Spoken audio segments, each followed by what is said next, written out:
himself getting passed by multiple cars, as I mentioned earlier on, so Nuoff in a very precarious situation, but he often finds himself in these places. He doesn't qualify as well as he races.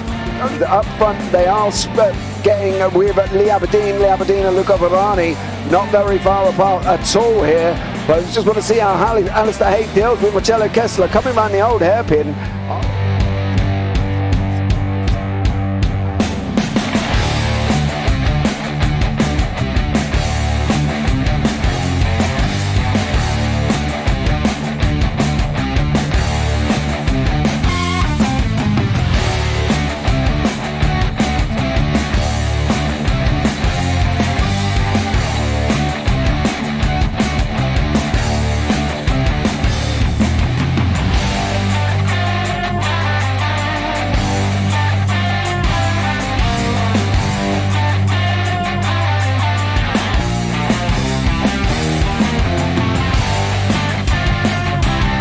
I would say it's not the best decision they've ever made, just not having done that under the safety car, really. Yeah, they're taking their pit stop strategies from Ferrari lately or something. What's going on? In turn one, just too much gas on them, too much feet on the loud pedal, and unfortunately he's dropped him all the way down the order. But Philip Hammer is out in front by an 8.91 seconds.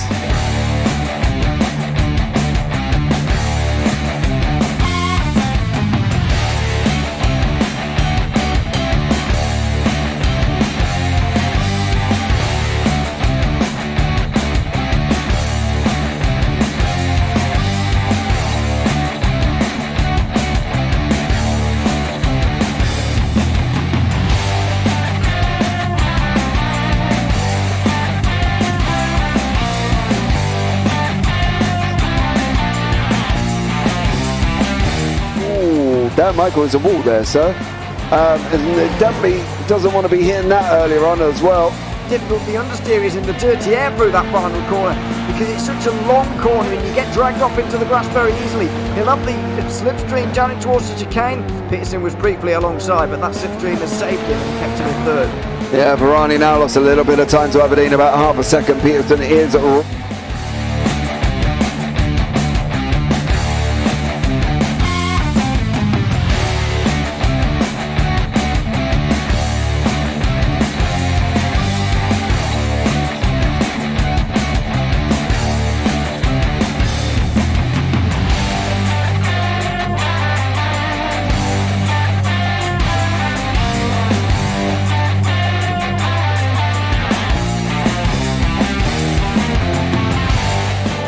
Pike's pushed Morton forward up ahead. He's got out of line. It's now Pike going to have a go at Werrell. Don't push him off. He's in the championship fight. Jack Werrell chasing down Carl Jacklin. Further down, Rob Williams and Chris Barnes. Sensational run outside line now though for the heavy braking zone. Around the outside goes the Audi R8. Look how much Miller's come back into play. Exactly. Miller's still such up. He's left on second and change. All of a sudden Miller's back in play.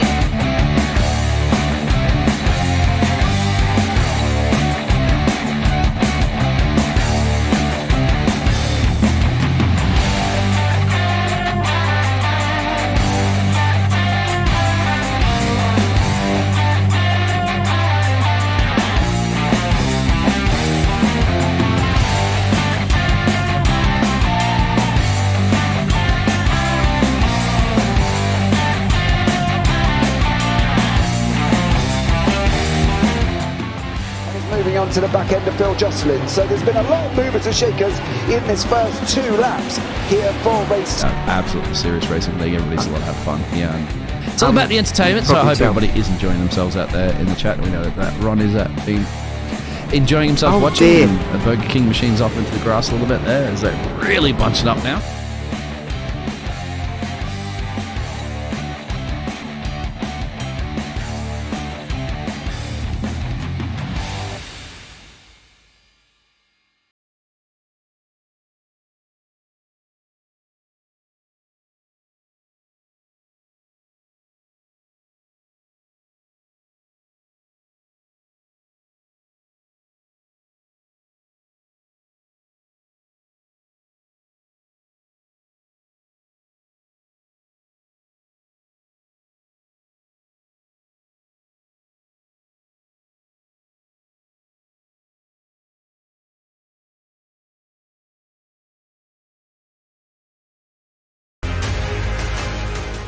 Does he have it? Medeiros is going to get it. They haven't got it. He's on the outside line though, going into the fastest corner on the circuit. Surely this can't work. Dominic Ligner has got a sensational run outside line now though for the heavy braking zone. Around the outside goes the Audi R8. Look how much Miller's come back into play. Exactly. Miller's still such chopper. He's not on second and change. All of a sudden, Miller's back in play. Can Barry do it? Big Barry's going to do it. Big Barry.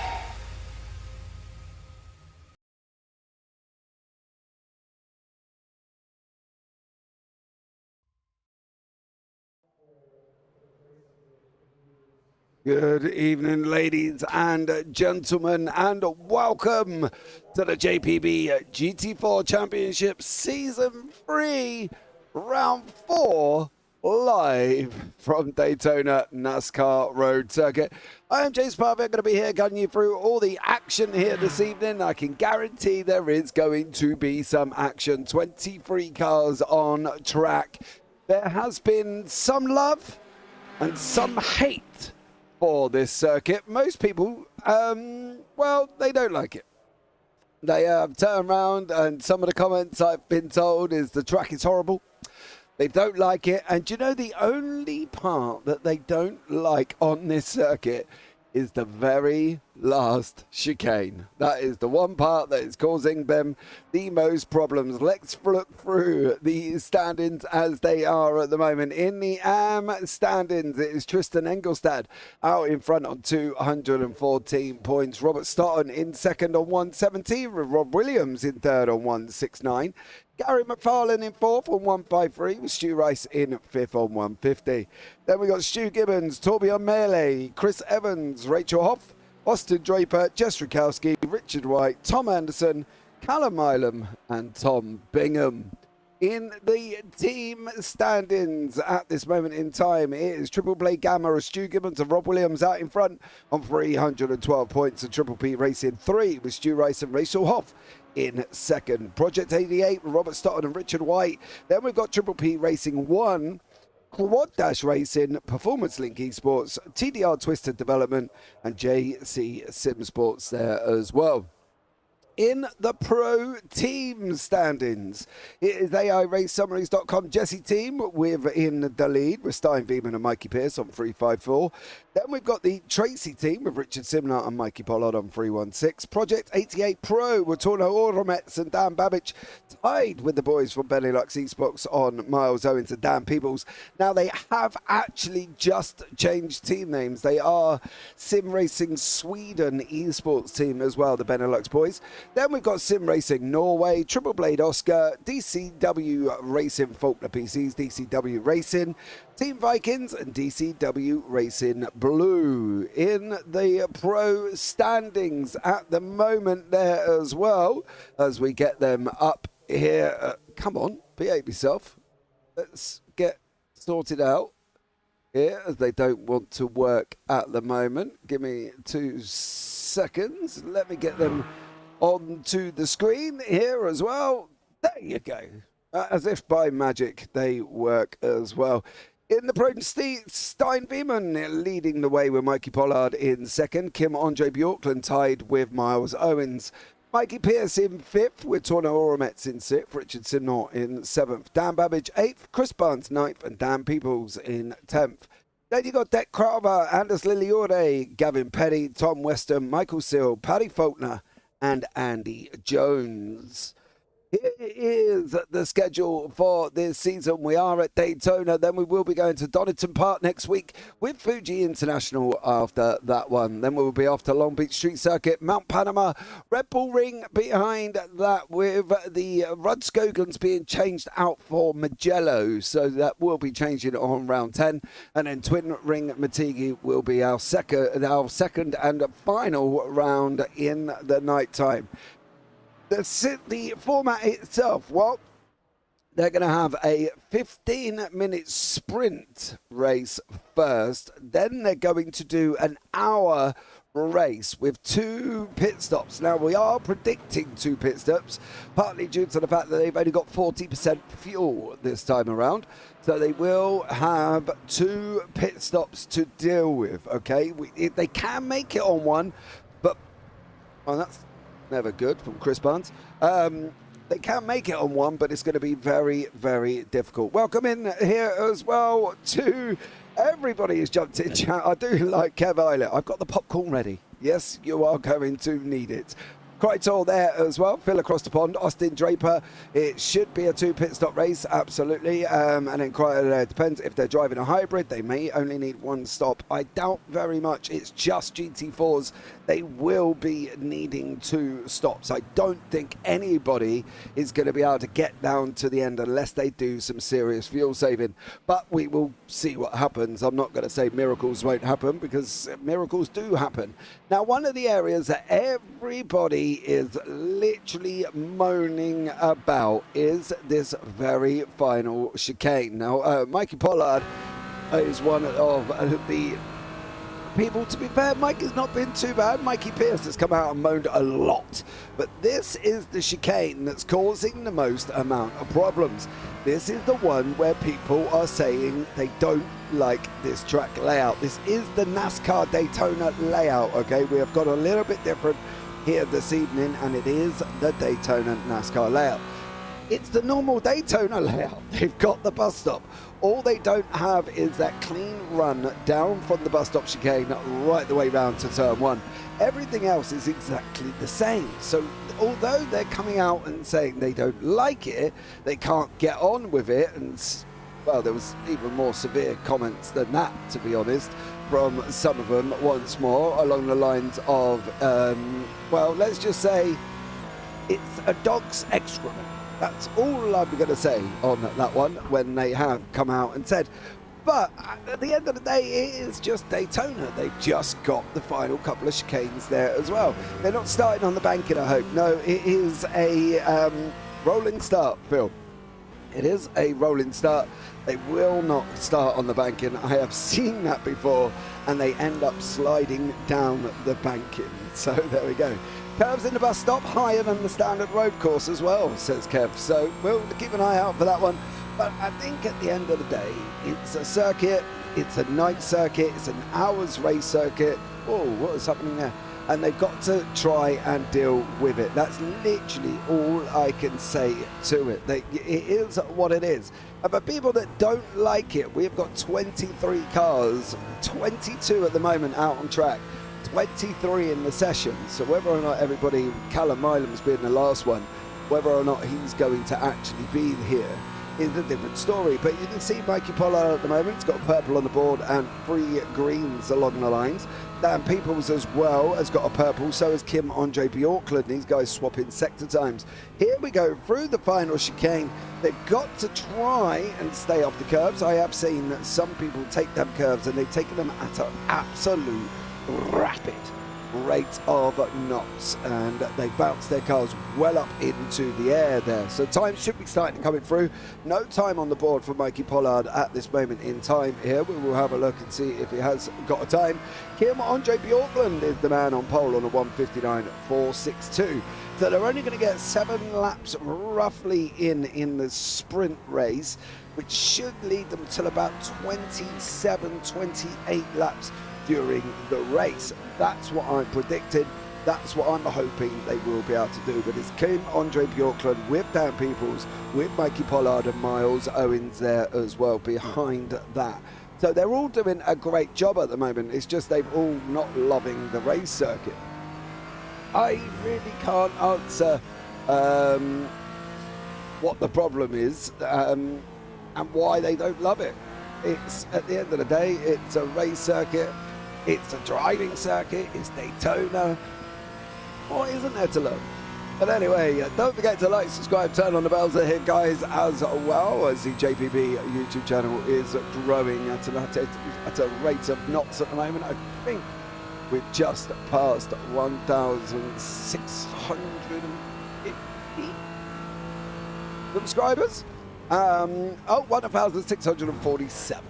Close enough there as well, and that's not bad considering it's been over a year that we have been absolutely smashing up the YouTube and getting the JPB name out there. So if you can subscribe, that would be absolutely amazing. Now we're off around turn 12 here before we go into turn 13, which is the left-hander. 14's on the exit. with Mikey Pollard. He has got a time, he's got a green. Is he going to get any more than this one at the moment? Well, we're going to find out very, very shortly for Mikey Pollard. And what can he do? Can he make an improvement? He doesn't improve in the final sector, and no improvement on his lap time. Let's have a look and see how Dan Babbage is getting on. Kim Andre Bjorklund goes faster on a 1:59.293. Dan Peoples on a 2:02. Not a good run for him here as well. 2 minutes for a lot of them at the moment here for lap time. So, but it is quite a long lap. So they're going to have to be a little bit careful. They are going to have to make sure that they're managing the draft, because that's obviously going to come into effect. They've got to make sure that they're not going to draft into that final chicane, because if they do, it could spell disaster. Kim Andre Bjorklund here for the Sim Racing Norway team. Looks like he's flying absolutely once more. Ivan Langen, go Project 88, says Ivan. That is, of course, the Torno Ornaments. Dan Babbage, Robert Stoughton and Richard White. They are the four from Project 88. No times on the board for Stein Beeman or Stuart Gibbons or Chris Barnes or Tristan Engelstad either. I know there are, as I say, very mixed opinions about this race circuit, but to be honest, I really like it. I think it's great. How will it be in the NASCARs? Not too sure, as we've got Kim Andre Bjorklund there as well. 2 purples and a green.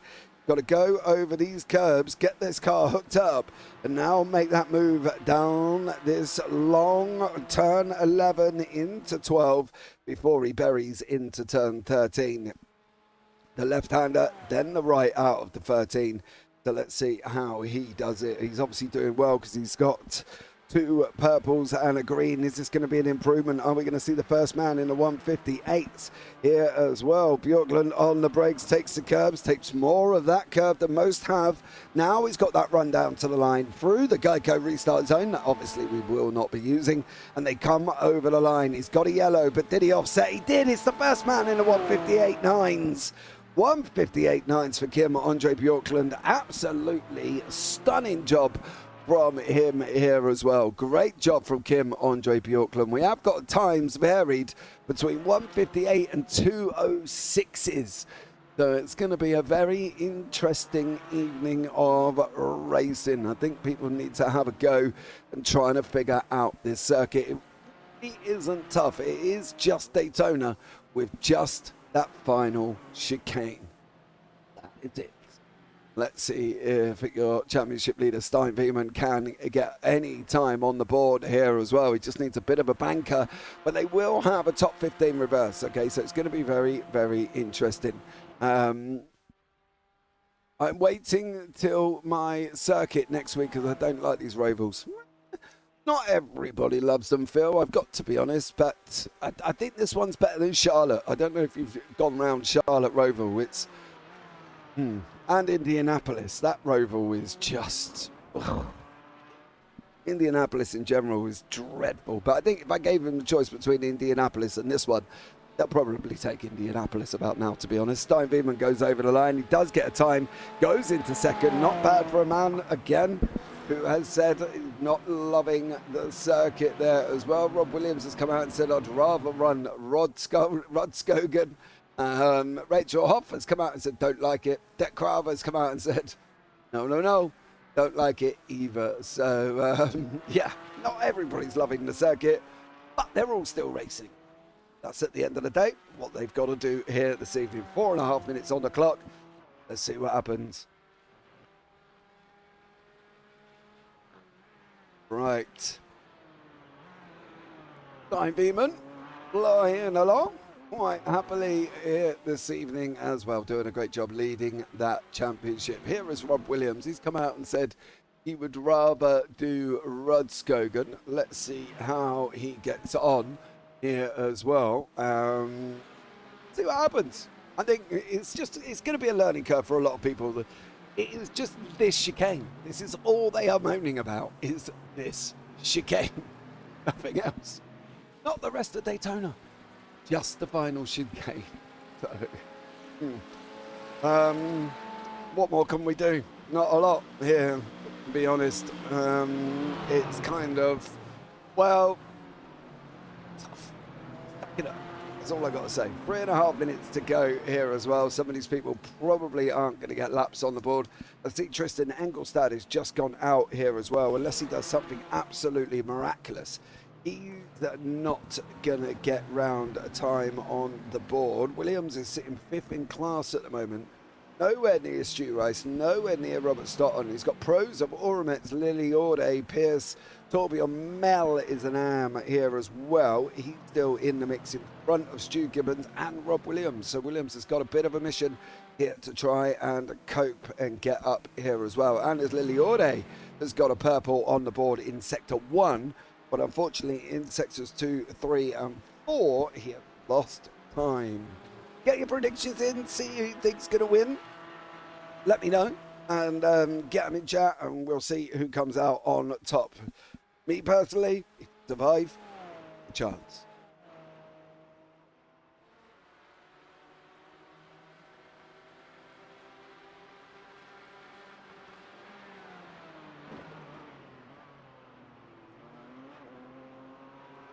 Villeneuve now through the final chicane. He's going up to the line here. And we can have a look and see how he gets on. What does Anders Liliorde do? 2:04.60. He did his final fastest time, but just didn't really make an improvement at all. So unfortunately for Liliorde, going to have to keep going. Robert Stotton has got some greens on the board. He's from the Project 88 AM team. He is in the McLaren at the moment. Stu Rice mixing it up with the pros into the 159s. So there we go. Austin Engelstadt wins. Owens. I know he is AM, but he is fast. I agree. I want Dan P to win, says Phil across the pond there as well. Not the best place to stop there, Mr. Stotton, as you go into that 152. I think the last man to get a time on the board will be, he's not even going to get a time, to be honest. I think it's going to be more around 5th to 7th. So that's Miles Owens and Mikey Pierce here as well. So we'll see what happens and see how they get on. But personally, I think if anybody can get in front of Kim Andre Bjorklund, they might have a chance. To be honest, the man from the Sim Racing Norway looks like he's pretty much taken this pole position. So we'll see what happens here as well. Austin, get some practice in. What are you doing in YouTube chat, dear sir? You've got some practice to do. Come on, crack on. Don't let me distract you here as well. I know my sultry tones in my voice are lovely, but you've got some practice here as well. So let's see what happens once more. And see how it all goes. James needs in-chat betting. Ooh. I don't know if you can do that, can you, on YouTube? I know you used to. Can you actually do that? Kev Ailey, you're going to get me all excited if it's something I'm able to do here as I go and have a look. Oh my God, you can even have song requests. Hey. Why would you want song request?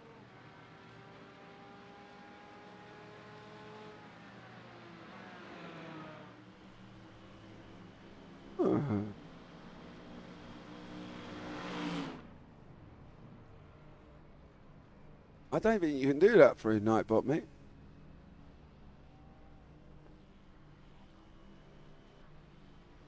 Not that I can see, unless I'm going completely cuckoo, which isn't really a surprise here, but right, let's bring you up the grid for race 1 this evening and see who is where. On the grid, it is Kim Andre Bjorklund in pole position with Stein Veman in second. Dan Peoples in third with Mikey Pollard in fourth.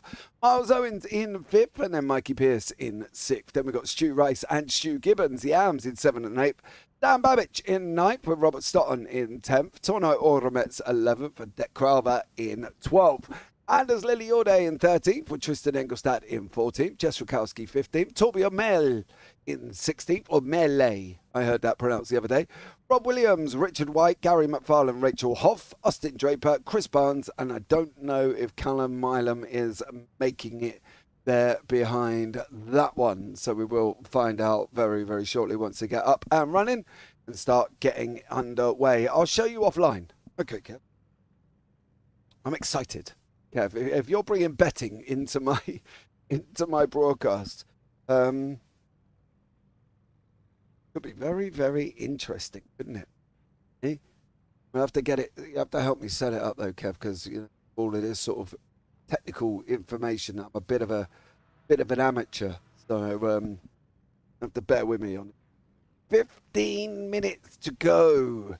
15 minutes. And let's see how it all goes on. Who's going to do what? Who's going to get past? Who's going to do an absolute stellar job? Who's going to really take to this track like a fish in water or a fish out of water, depending on who you end up talking to. But let's see once more. And I'm very excited. I think this is going to be very, very interesting. I think this could really... I think they'll end up loving this more than hating it. So there we go. So a poll. Not cash betting, FYI. Yeah, I'm aware of that. You can make a poll, I think, in night. Oh, I don't know if I can get that set up quicker. Don't get me wrong, I'm trying to do this as well. Allows you to make a straw poll. Well, I can make a poll. Choose a random in chat as a winner. Well, maybe we'll have a look and get it set up there as well. So let's see how we all get on now once more. We're coming down through this, well, pace lap. I'm glad we've got a pace lap here. I don't know if anybody watched the JPB Super NASCAR series last night. It was epic. It was so good. I watched it twice. I watched it once last night and then I watched it once today while I was working. So absolutely love the NASCARs. Go and have a look. There is such a funny moment in there as well. But pace car is going to be peeling in this time around. Kim Andre Bjorklund holding him up here. He's not letting him go into that Geico restart zone. He doesn't have to go yet. Don't get me wrong, he's got to go when he goes over the line. He has gone. They've hung down Peoples, has hung Stein Beeman out to dry, taking in that inside line. Stein could end up losing more than 2 positions unless he can lock up this inside line here. Mikey Pierce was 3 wide with Stuart Gibbons at one point. They're still running 3 wide. Oh, Gibbo's hit the curb. Gibbo's hit the curb. He's gone flying off. He's going to be in the lead if he just turns left here, but for Stuart Gibbons. But he's unfortunately gone up the side of the circuit once more. It is Kim Andre Bjorklund, Rob Williams, Jess Rakowski. All of these guys having a little bit of a ta-ta-ta with Austin Draper sitting at the back once more. Dan Peoples now trying to chase down Kim Andre Bjorklund. Whoa! Mikey Pollard! What the absolute doodah went on there? That's got to be a failure. Surely that... What in the devil was that? Poor Mikey Pollard just went exit stage left for no reason. Oh, was that netcode of Miles Owens? Oh, that could have been netcode of Miles Owens. Oh no. If that was netcode of Miles Owens, that is so harsh on Mikey Pollard. Kim Andre Bjorklund still out in front. 13 minutes to go on the clock here. Let's have a look and see what happened from Rob Williams as we're getting to the end of lap 1. There goes Stuart Gibbo. Here comes Williams in that green Mercedes. There's the Project 88. That's Richard White, I believe. Oh, Rob just missed his braking point. Oh, he just missed his braking point and sent, unfortunately, Rakowski round. That's a shame there for Rakowski and Williams. He's just gone round and he's just missed his braking point. Pollard, I'm sure that was literally netcode off the back of Miles Owens there as well. Steinbeeman's now taking the lead into turn 1. That was going down into the bus stop. He did that one. Kim Andre Bjorklund on the inside now. Dan Peoples moving up through the field once more with Miles Owens chasing him down as well from the Sim Race Sweden team. Of course, they're not the Benelux Esports. They are the Sim Race Sweden team now as well. So, yeah, it's all going off. They've amalgamated with the Benelux team, I believe, and now have changed teams to the Sim Race Sweden team. I'm sure that is the situation here as well, isn't it? Sim Race in Sweden?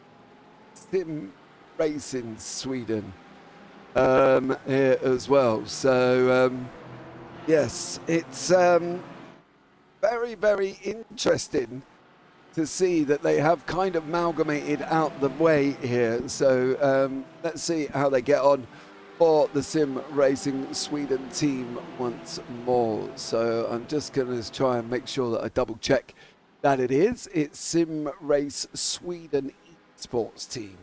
So yeah, my bad. But there we go. That's them two having changed, obviously, teams for Dan Peoples and also Miles Owens. Some great action still happening. Stein Beeman out in front. Now on that run, here comes Bjorklund. He's pulled out. He's going to get a full face of draft here is Bjorklund, and he's going to be doing a great job. Is he going to be able to get through? He's still running the outside line. He's still going to go and stick his nose in, Bjorklund. He takes the inside. There's a little bit of, Beeman goes and misses the chicane completely.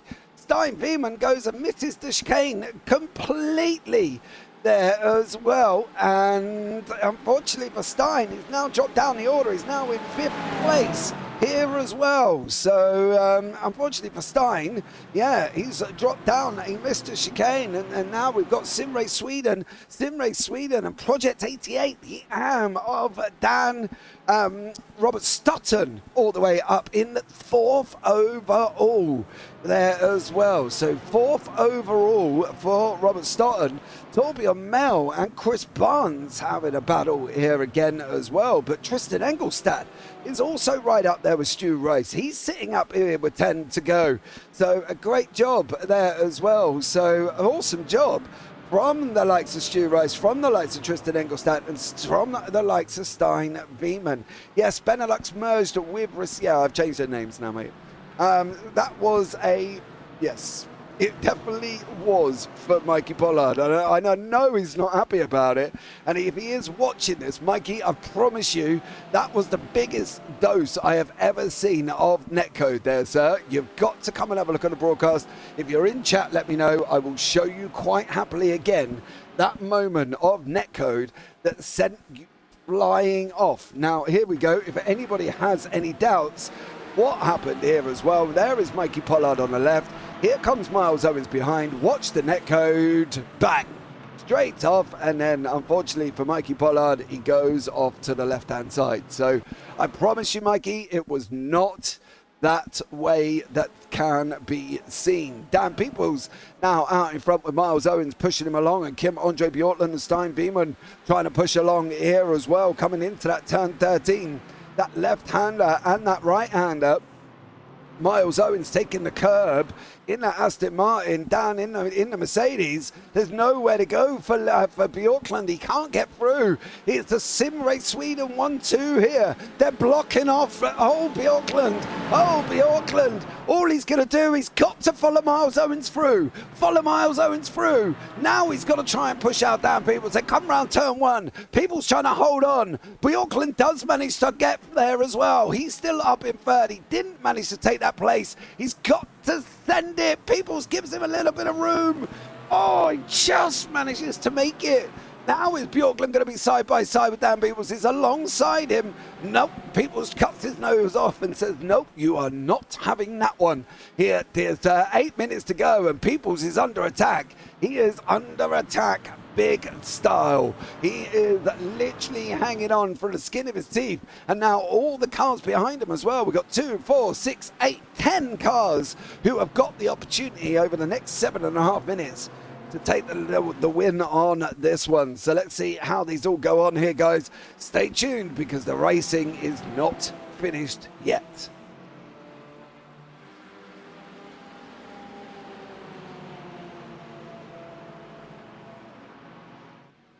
Auckland now trying to run that high line around Peoples. Is he going to be able to get him? He switches back. Does he? Nope. He hangs on once more. He turns around and says, I know where I'm going to go. I know where I'm going to go. He's going to be trying it on that run round turn 11, round turn 12, down into 13 for Bjorklund. He's got to get closer.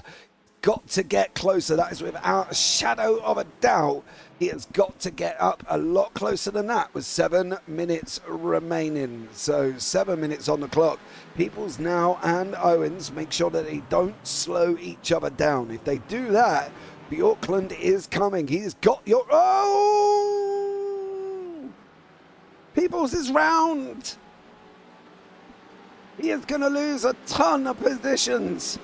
Absolute ton of positions. Was there contact? That's going to be the question. Was there contact here as well? Because we're going to have another look on top here. Why does it keep...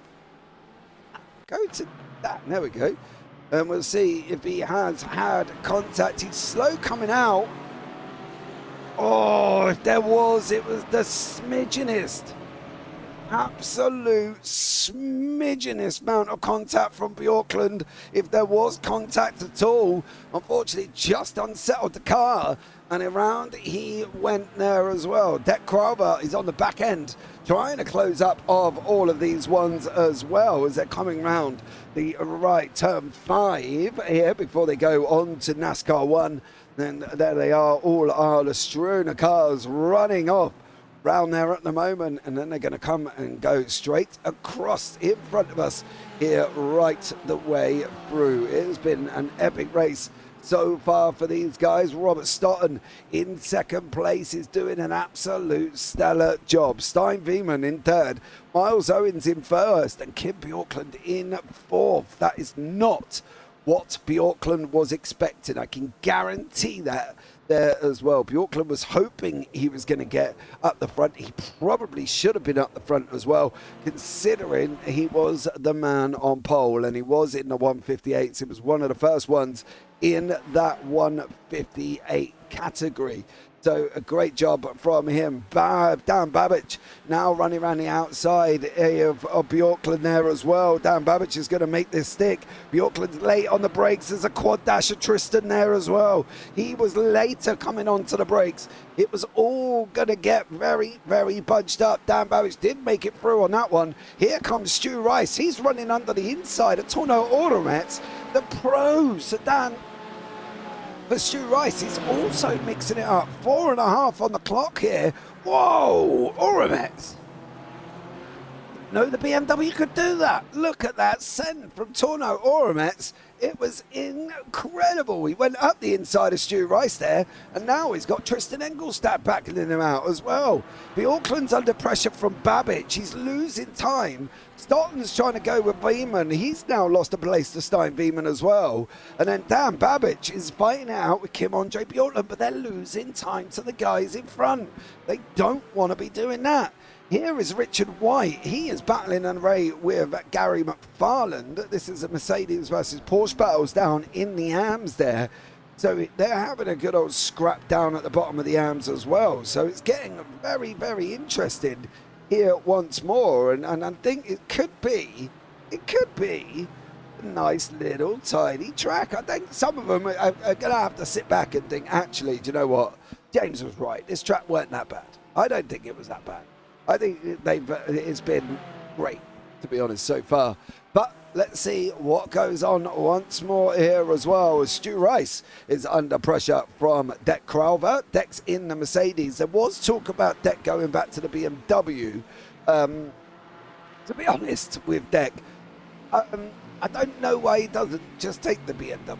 He always ends up changing back to the BMW and ends up having to take a quali ban or something like that. So for Dek, I'd probably just suggest take the BMW at the beginning, Dek. Get yourself in that position where you're having to take a quali ban here as well. So Chris Barnes and Dek Krauber doing a stellar job. Miles Owens is being closed down with Stein Wieman. So we'll see how this one all pans out. Milam is out on track. He's battling away with Anders Lilliorde and Mikey Pierce there as well. What has happened to Mikey Pierce? Because that's a little bit further down than what he went off. Nope, he went off, went on, went off, went on, went off, went off and on, off and on. It's been like a busy light switch as Mikey Pierce. He's been constantly off. Did he hold it? Off? No, he didn't. And unfortunately for Mikey Pierce, there he comes back on, and he goes off again. And that's Mikey Pierce's story on how he ended up back down that far. 2 minutes remaining here as well. There's going to be one more lap on the board for Miles Owens. Can he hold Stein Veman back? That's going to be the interesting one. That's going to be the thing. He's got this lap and one more, and he's got to hold him. He's got to literally, I don't think he can park it in the middle. I've got a funny feeling, because obviously it's a roval and it is quite tricky. I think he's just got to try and either let him through and try and get him on the way back. But if you chance that, there's a chance that you might not get him. So yeah, it's a difficult one for Miles Owens at the moment, as he does lose that place to Stein Veman there as well. So yeah, I'm going to be interested to see how this one works out here as well. I'm going to be very excited to see what Miles Owens does. Does he get him on the next time around, or does he not get him? That's going to be the question, right? Because as we all know, it's going to be very, very difficult for Miles Owens. He's got to try and fight, but the question is he don't want to fight and end up not being able to get through. They come over the final lap of the race now, these guys, once more here. And it is Stein Veman leading the way going into the final lap of the race. The final lap of the race for Stein Veman. Let's see if he can hold on.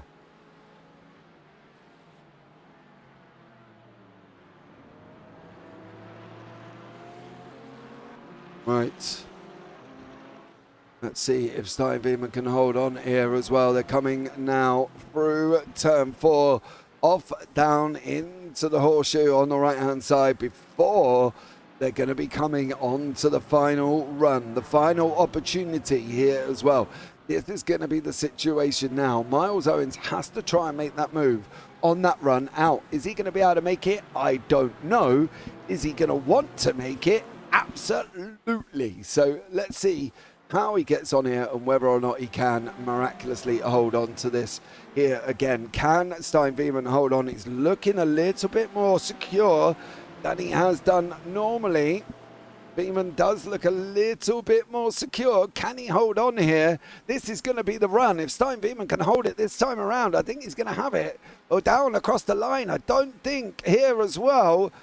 He goes over the curbs into the first part, comes out in the second car.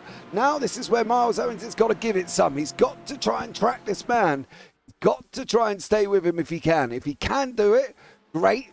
If he can't, this is Veman all the way here, and I've got a funny feeling it is going to be Veman. Veman's going to wrap this up with Owens in second. Robert Stotton's going to take the hand win here. I don't think anything's going to happen. Bjorklund is, although he's going to take 4th overall, he's going to take 3rd in class. Stein Veman comes over the line. He takes that win. Absolutely stellar job from him there as well. Chris Barnes, is he going to hang on from Stu Rice? Stu Rice is sitting in second place. Torbjorn Melee. The thing is with that name, I've seen so many different pronunciations. Melee, who knows? Torno Orometz comes over the line as well. He is behind the DCW of Gary McFarlane. What about Rakowski? They're battling it out with Mikey Pierce. It's a run down to the line. Rakowski's got that inside. It is going to be Rakowski there as well. Callum Milam chasing down on Rob Williams. Williams is going to go over the line as well. There you go, Mr. Williams. You're finished. So good job from you. I think we're going to have Austin Draper, I think, might be the final one, with Stu Gibbons actually is going to be the final one here as well. So we'll wait for them guys to finish, then we'll bring you up the results here once more. So let's see what happens as Gibbo comes over the line. Can he survive? Yes, he can. Did he go exit stage right after hitting the curb at the beginning? Absolutely. He went off to the right-hand side there, and Gibbo was in the lead at one point because he skipped out the entire horseshoe. So there you go. For Stu Gibbons, he got to come back in and basically went again. But yeah, it was an interesting one. Let's see. Oh, Gibbo's chicane. Slow it up, Gibbo. You're going to get a slow down. Take it off. Take it off, Stu. You don't want to get a penalty. There you go. Gibbo comes over the line. He does take it off here as well. And that is heat 1 done and dusted. Right. Here is the results from Heat 1. Stein Veeman is your winner, with Miles Owens in second, and Robert Stotton in taking the win in third. Kim on JP Ortland fourth, Dan Babbage fifth, Deck Craver sixth, Chris Barnes in seventh. Then we got Stuart Rice and Torbjörn Mele in eighth and ninth as they wrapped up the podium. Tristan Engelstad just misses out in 10th. Rachel Hoff, Gary McFarlane, Torno Ormets, Richard White, and as Lily Orde is going to be on pole for the next race. Then you've got Jess Rakowski, Mikey Pierce, Dan Peoples, Rob Williams, Callum Milam, Austin Draper, Stu Gibbons, and then Mikey Pollard at the end there as well. We're into the warm-up session, and let's see how we get on here once more. I'm going to take a brief break just to get a drink and that, and I'll be right back very shortly.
Okay, guys, I am back here as well as we're just discussing some of the race here as well. It's, yeah, what is it, a full moon this evening?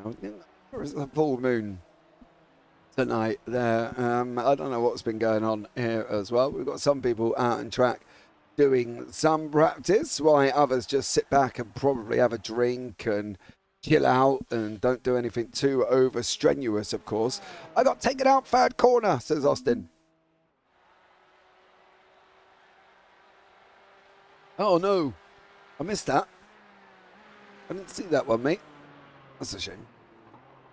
But you'll do better, you'll be alright.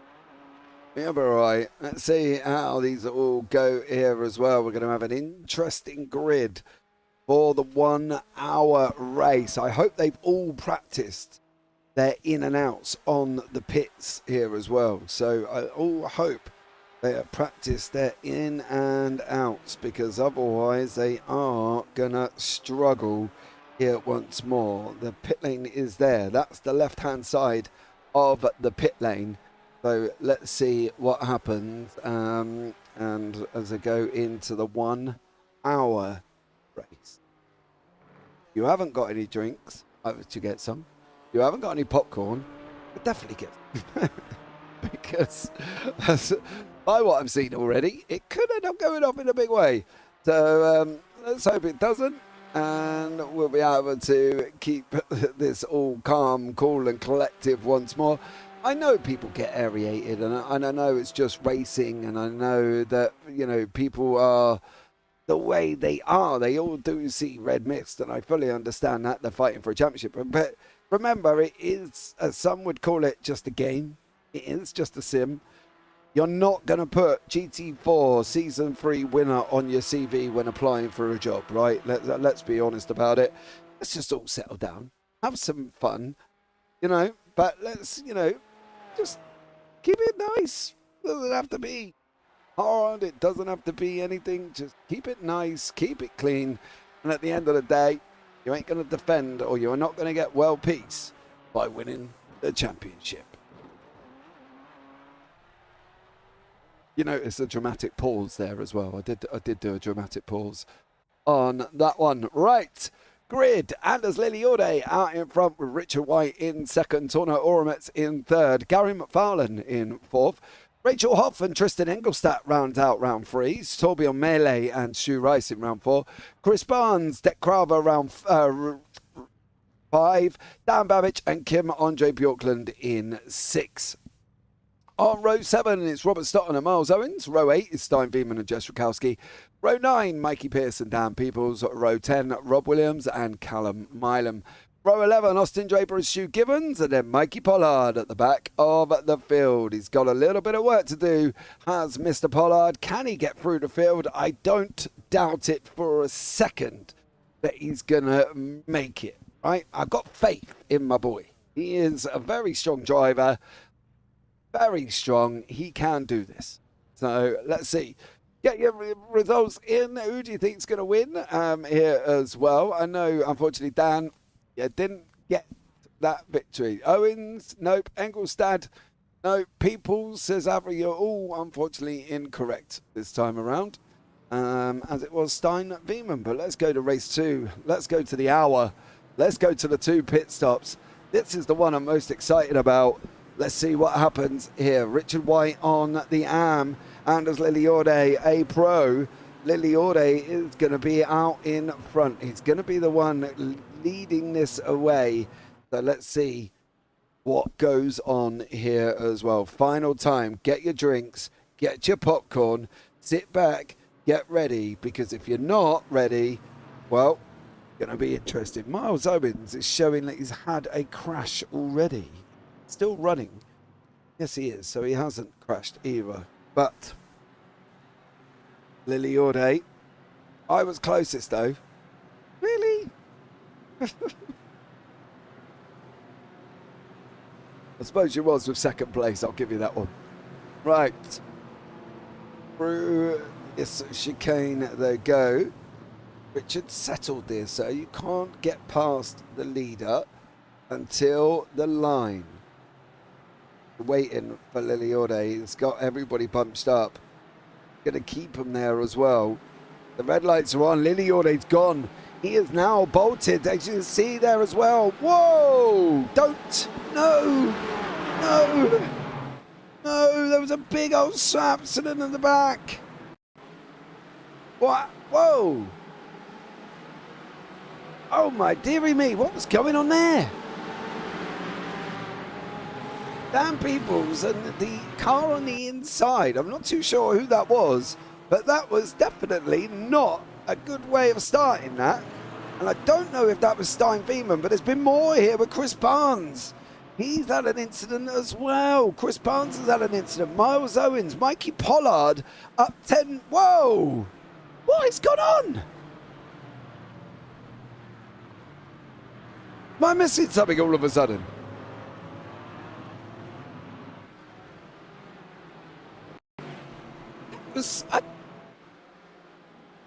Round goes Tristan Engelstadt into one of the Porsches. Rakowski, Stotton. All right. What the G bananas is going on here? Was that Mikey Pollard on the start that ran that apron?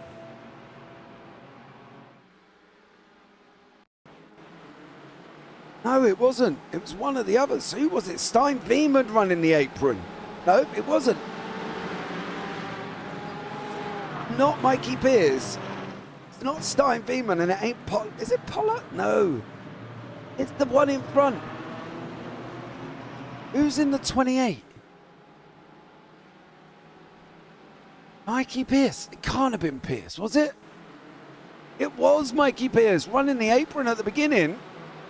And Dan Peebles, that was a very ambitious beginning for an hour race. I'm not going to lie, and I'll be very... Well, I'm aggrieved to say that there should be some nice, interesting protests coming in after this one, because that isn't the way that they should be running this beginning. Dan Babbage is in the pits already. Chris Barnes had a spin. Was that Barnesy all on his own? Oh, dearie me. Oh, it does. He was in too hot, and then unfortunately, 3 wide. Oh, just missed it there, and I think there was something further up with Bjorkland as well. That's Torbjörn Mel. There's Bjorkland in the background. He had contact with Tristan Engelstad, and then Engelstad went off, Rakowski went off, Bjorkland went off, Crowther went off as well. Barnes and Peoples had another incident. But damn Peoples, this has not gone well. This opening race, oh, he's done it again. Dan Peebles, Robert Stoughton, and Chris Barnes. Yeah, I think people need to settle down. Yeah, as Austin Draper also has had a moment. Got a funny feeling this might have been all on his own. Too much gas coming out of turn 7. It was. I think some people, our race, well, yeah, it's in the top left-hand corner. An hour race, but some people are driving like it's a 10-minute sprint. Sorry, Mr. Peoples, but you seriously need, if you're going to leave that much room, who is running that apron? It's driving me crazy. Stay off the apron. Man, I should have made that clear here as well. Stein Veman running that apron all the way round. It's not banned, but it's just not the done thing. It's that gentleman's agreement, isn't it? It's just not cricket. You know what I mean? Like, you can't be doing that. And, yeah, I think some of these, they need to settle down a little bit. And you know what I mean? But we've got Lily Orde still out in front. He's being chased down by Torno Oromets with Richard White hanging on, with Kim Andre Bjorkland and Torbjörn Mel from the Sim Racing Norway team behind him. There is Torbjörn. Gary McFarlane with Rachel Hoff there behind that. Mikey Pierce trying to go past Hoff as well as he's looking at sending it up the inside. Not this time. It's the 3A race summary, 3AI race summary, boys. And then Miles Owens in behind that. Stuart Gibbons and Stu Rice behind there as well. What is going to be happening here? Rachel Hoff a little bit too tentative on that one. I think maybe, once more lose another position to Pollard. Here's Stein Veman underneath them as well. So we've still got 54 minutes. It's against the actual sporting code. That's a black flag situation. Needs to be a little bit careful then, doesn't he? Oh, Stein Veman. If that is the actual case. So I'm going to presume that with the protest system in iRacing, that he can actually be protested through somebody actually putting a protest in the league, right? Piercy's gone off the side of the circuit. Has he done the same thing that he did last time? He did. Exactly the same. Spitting literally deja vu for Mikey Pierce. Deja vu for Mikey Pierce. He's done exactly the same thing. Straight in, straight out, and now, unfortunately, he has gone off and has not come back. So, there as well. Deck Crowther having a nice little battle with Tristan Engelstad. Engelstad just to try go up the inside of Crowther at the final chicane. He does. Crowther looks like he's getting a run out the other side, though. And it might have a go coming down into turn 1. Crowther in the orange-black here as well. So, yeah, some... having a go with Tristan Engelstadt. Rachel Hoff there just losing a place to Stu Gibbons. However, she's not giving it up very, very easily. Gibbo going to try and run round the line there as well. See what happens here as well. So for Stu Gibbons and Rachel Hoff, they're having a nice little tidy battle once more. So let's see how these get on as we're just breaking into that 53-minute mark.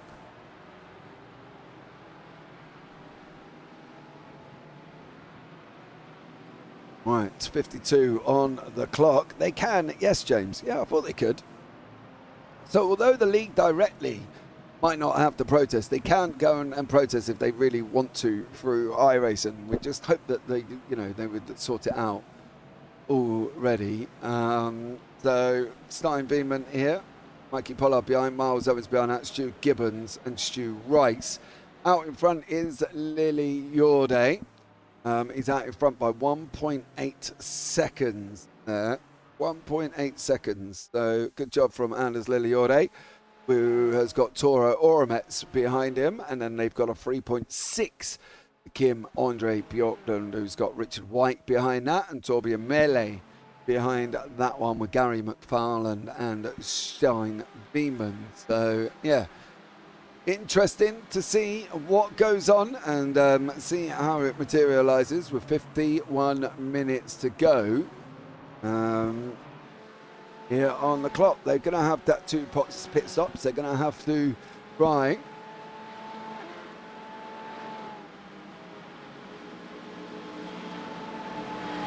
Gary McFarlane there just really not getting involved with Stein Beeman or Mikey Pollard. He doesn't really need to. He is in the sister team, the DCW, which is obviously a subsidiary of AI Race Summaries. They're coming down into the horseshoe now of turn 3. So now Miles Owens goes up the inside, coming out on the exit. McFarlane's probably not going to fight. It's too hard here. I think Owens has got the pace on McFarlane. From McFarlane, he kind of just maybe settle in. The next one he can fight is Stu Gibbons. They're obviously arms together. So Stu Gibbons there is the next one. So let's see what happens and see how they get on as we just break in. Minute mark.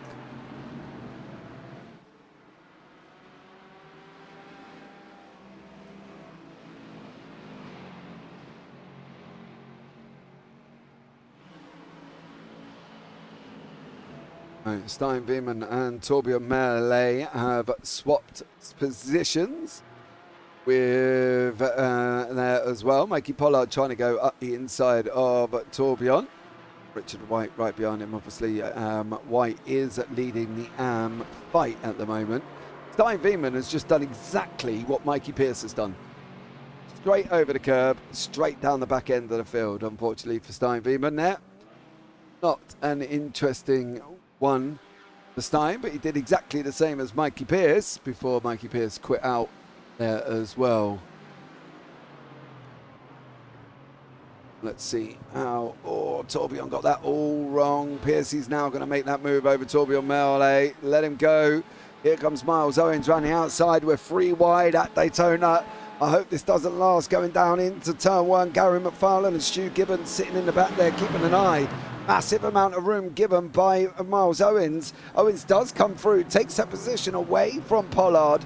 Richard White also, Gary McFarlane also gets Torbjörn Mele there as well, nearly losing a place. He does lose a place to Stu Gibbons. And at the moment, the Mele is just literally hemorrhaging places. It looks like he's got, unfortunately, just open wounds as Torbjörn Mele. And now he's just lost another place to Stu Rice and Rachel Hoff. So for Mele, that was not a good run as Miles Owens and Mikey Pollard there. Owens goes that very wide line while Pollard takes the inside. It gives him bucket loads of room once more.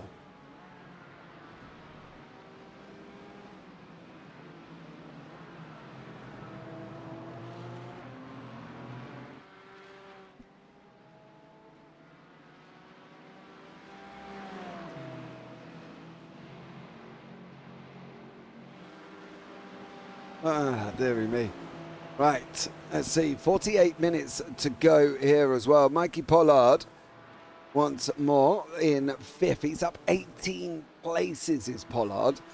So great job for him there. Starting, he was right at the back, of course. We're 12 minutes in. He's made up 18 places already, but we have got the double pit stops to deal with. They have got to try and control 2 pit stops here as well. Rachel Hoff, unfortunately, has made a mistake on the race circuit. It's going to be the curves, isn't it? Oh, over that sausage curb. She's down to Mikey Pierce, straight into the sausage curbs, unfortunately for Rachel Hoff, and around we go. So Rachel Hoff there, off the side of the circuit with Miles Owens tucked up right behind it here as well.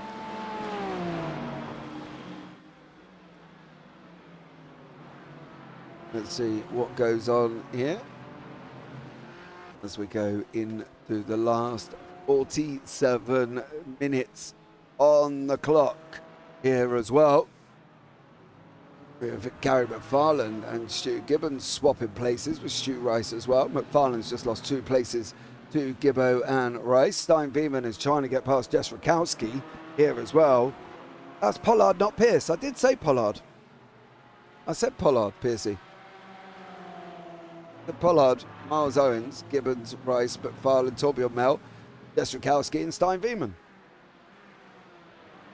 So there we go. Stein getting through on, going to make it through on Rakowski. And Rakowski on the right-hand side there. Stein on the left. They're coming down now into that turn 6, the left-hander. Then they're going to be onto that back banking of turn 7.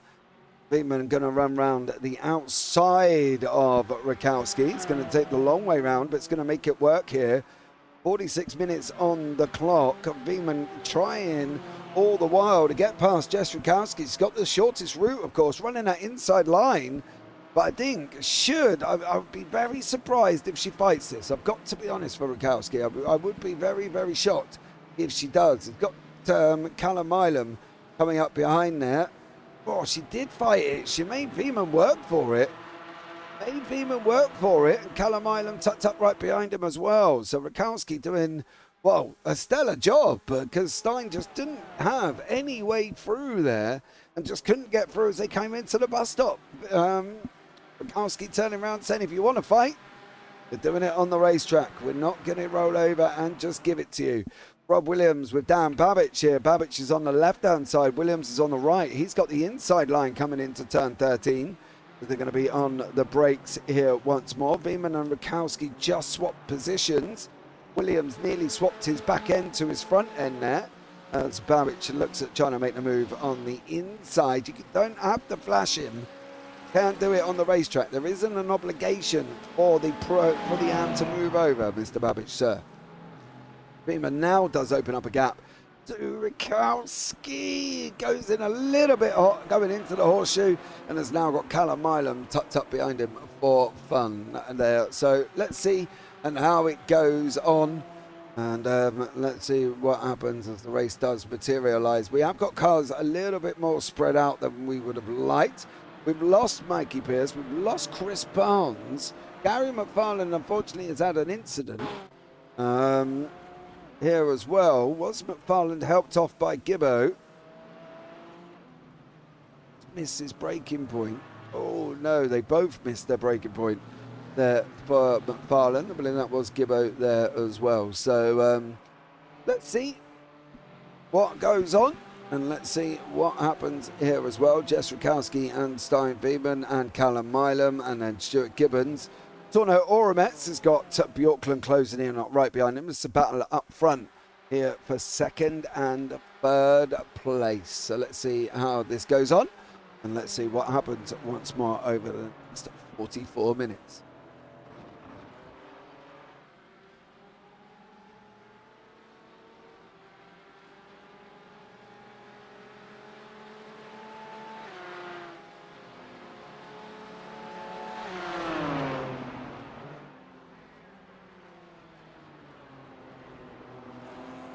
Right, back to the action.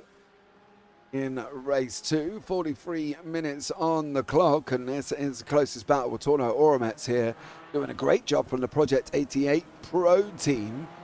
So has done a good job for the pros. His teammate Dan Babbage is all the way down in 17th at the moment. But there's always an opportunity to move up through the field. I think that's one of the things that these drivers are obviously going to be looking at, kind of forgetting. I know they all come out and said they didn't like the track. It's this track. It's that track. Just go out and practice. Go out and practice. You know what I mean? On the track. And I think for me it's an interesting one because obviously, you know, the track choice come out at the beginning of the year. I don't think the first ones have been too bad. Obviously, I missed last week due to a family emergency, unfortunately, and I do apologise for that. But, you know, I don't think it's been too bad. But that's just me. Maybe I'm built different, or because I'm not in the car, and I did obviously pick the tracks for the GT4s.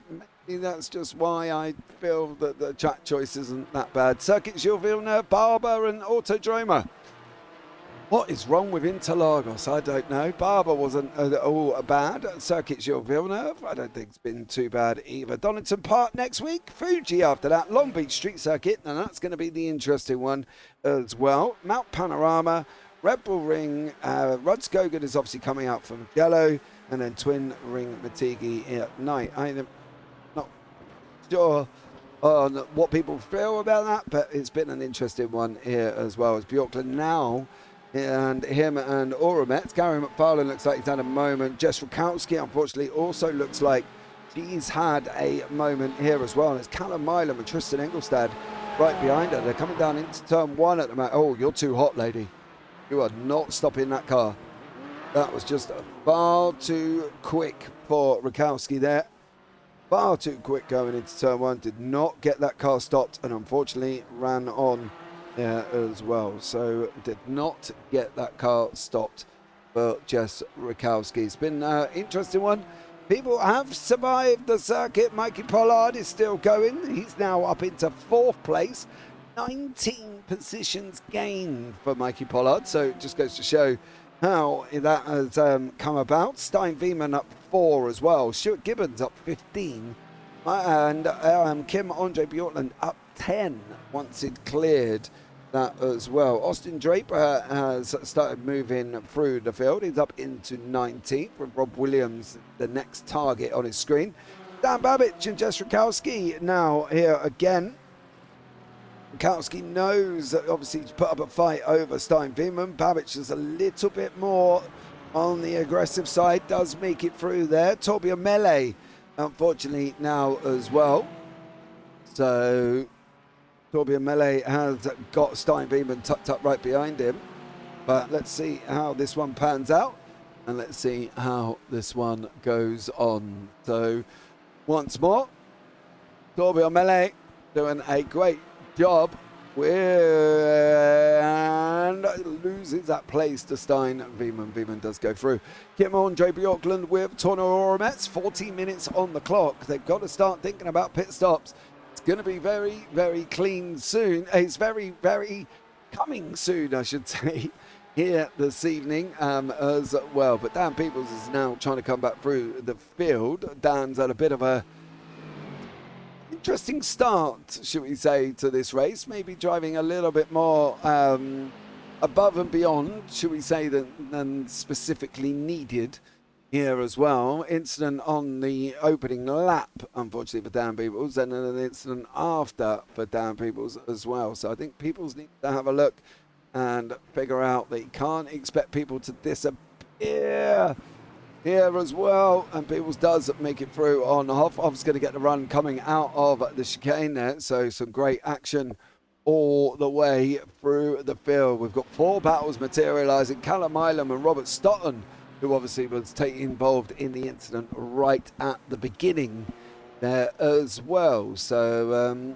yeah, let's see what happens once more. But Gary McFarlane and Stein Veman now as well. Stein could have gone up the inside of McFarlane there. McFarlane left an absolute bucket load of space for Stein to get through. Just unfortunately did not get through this time around. Rakowski there in her Porsche, and Stein does make it through on Gary McFarlane as they come off turn 6 and onto the banking before that run round turn 7.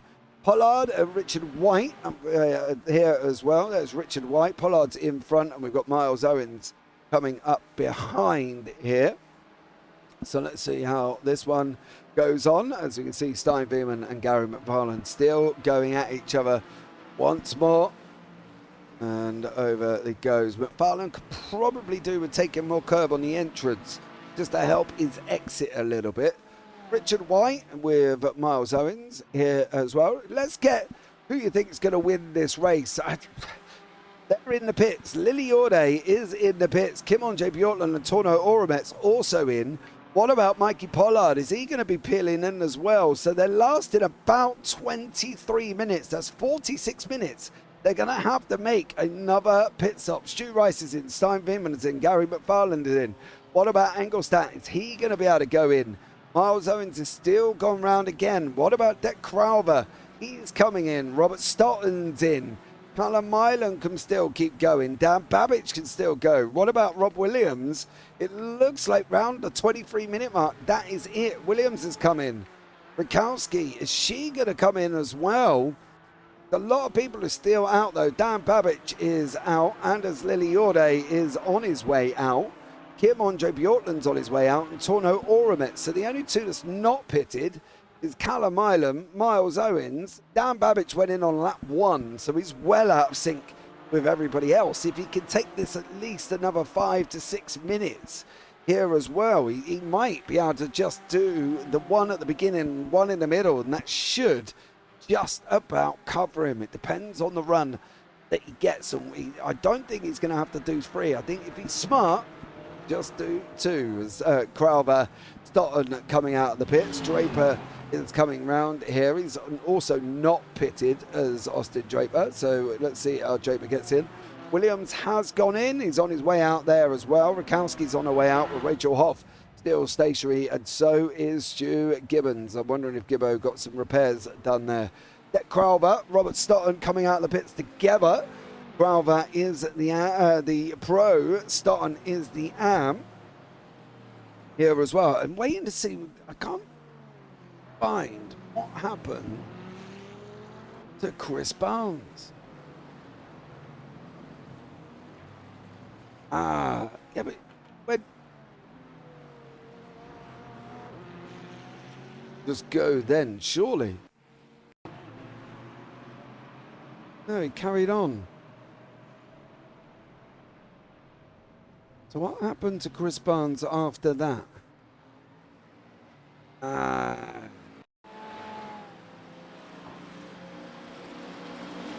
What did he do here?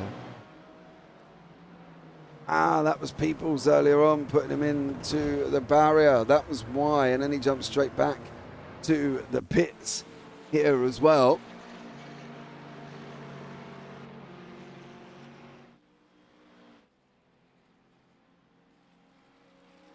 So Crowther fighting it out. Torbjörn Mel, Tristan Engelstadt still going at each other there as well.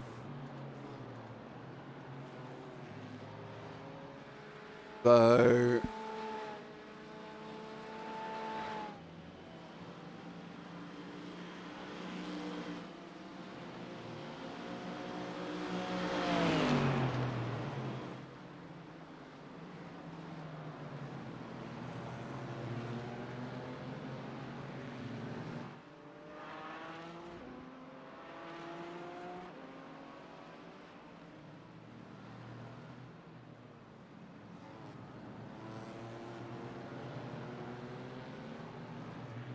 .34 minutes to go on the clock here. We've got Engelstadt fighting it out with Peoples. Of course, has been in his fair share of the walls. So, yeah, unfortunately for Peoples there as well.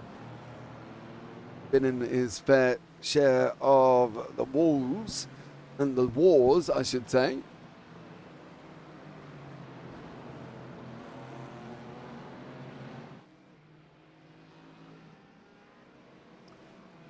Tristan Engelstadt tracing down Dan Peoples here as well. We know how quick he can be with that Crowther and also Robert Stotton. Stotton has cleared Crowther now.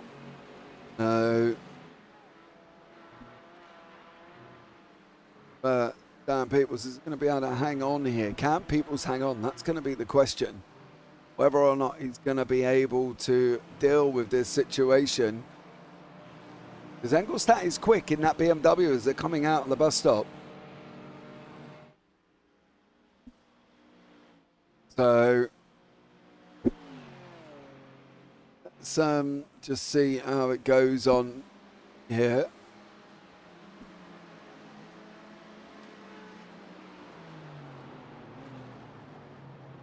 As well as these guys are fighting it out once more.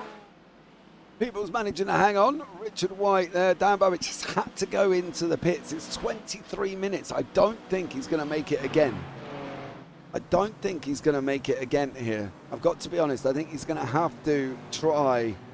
He's not going to make it. I think he's got to stop again. 23 minutes seems to be the barrier for fuel. So from his situation, I think he's going to have to go in again. So there you go. Fortunately for Dan Babbitt. Field starting to get a little bit more spread out here. This is the middle part of this race now. We've had the first pit stop cycle out the way.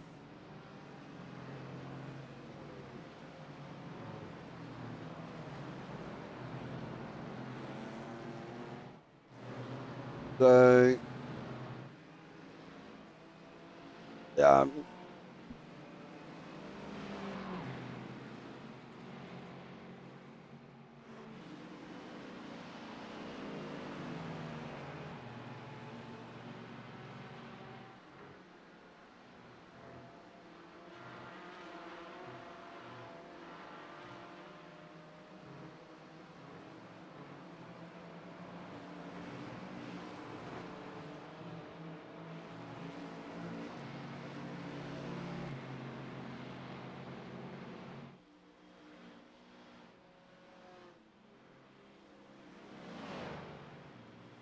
Miles Owens, Torbjörn Mell going at it full bore now on that run down into turn 13. 30 minutes on the clock once more. Miles Owens does go through. Torbjörn Mell does not put much up of a fight here and does go through. Dan Peoples now into the pits as well. He's going to have to stop again. There is no way he's going to have to be able to make it. As we know, it's about 23 minutes and then they all peeled in to the pits here. So yeah, it's about 23 minutes that fuel seems to be lasted, and they all came in and they all ducked in together. So let's see how it goes once more.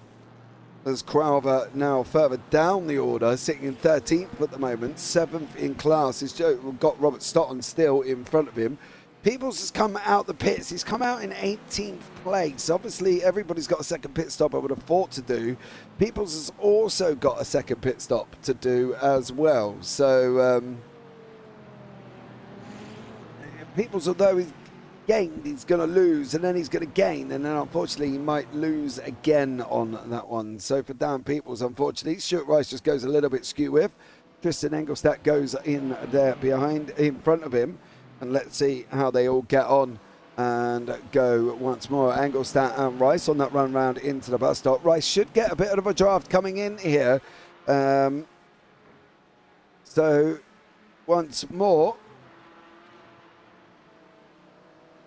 And see how they all get on here again. The racing's been quite action-packed. So let's see what happens as they're going along once more here. Can this come out? Can they? Who's going to win? We've got 29 minutes on the clock. We've got the people on the track. So let's see what happens here again. And as we're coming into that last 28 minutes, whether or not they're going to be able to survive, who's going to do it, is anybody going to be able to come through?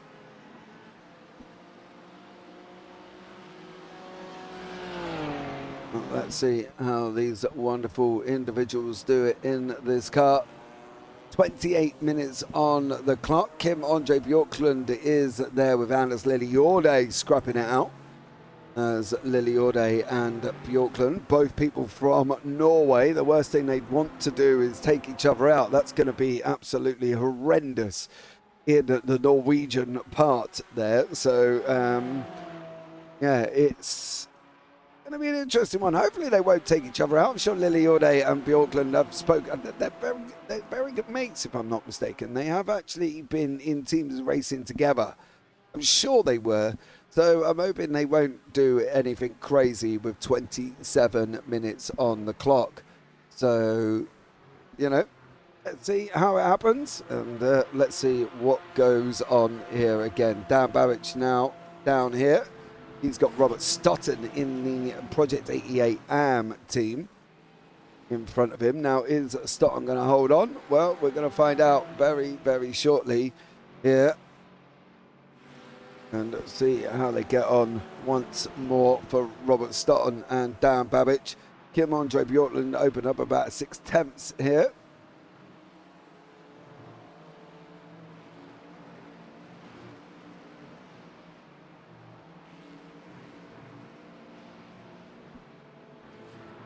So we'll see how this one goes.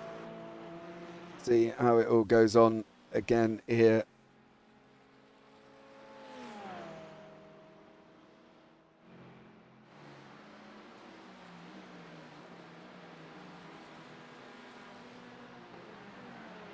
I'm surprised, though, that Verstappen is managing to hold on to this. He hasn't coming... oh, he's gone into the pits again. So this is pit stop number 2.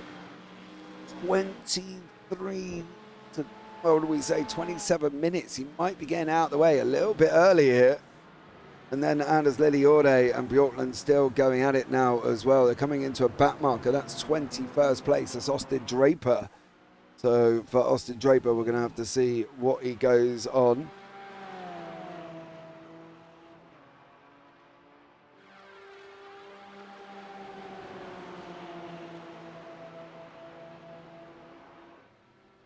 You'll have to try and make... I think for Draper, it's not silly, so he won't sit back and think, actually, I'm going to get involved with this. He'll look at moving out the way. Now, as we saw in NASCAR's race last night round Daytona, it's probably best to go on that high side line.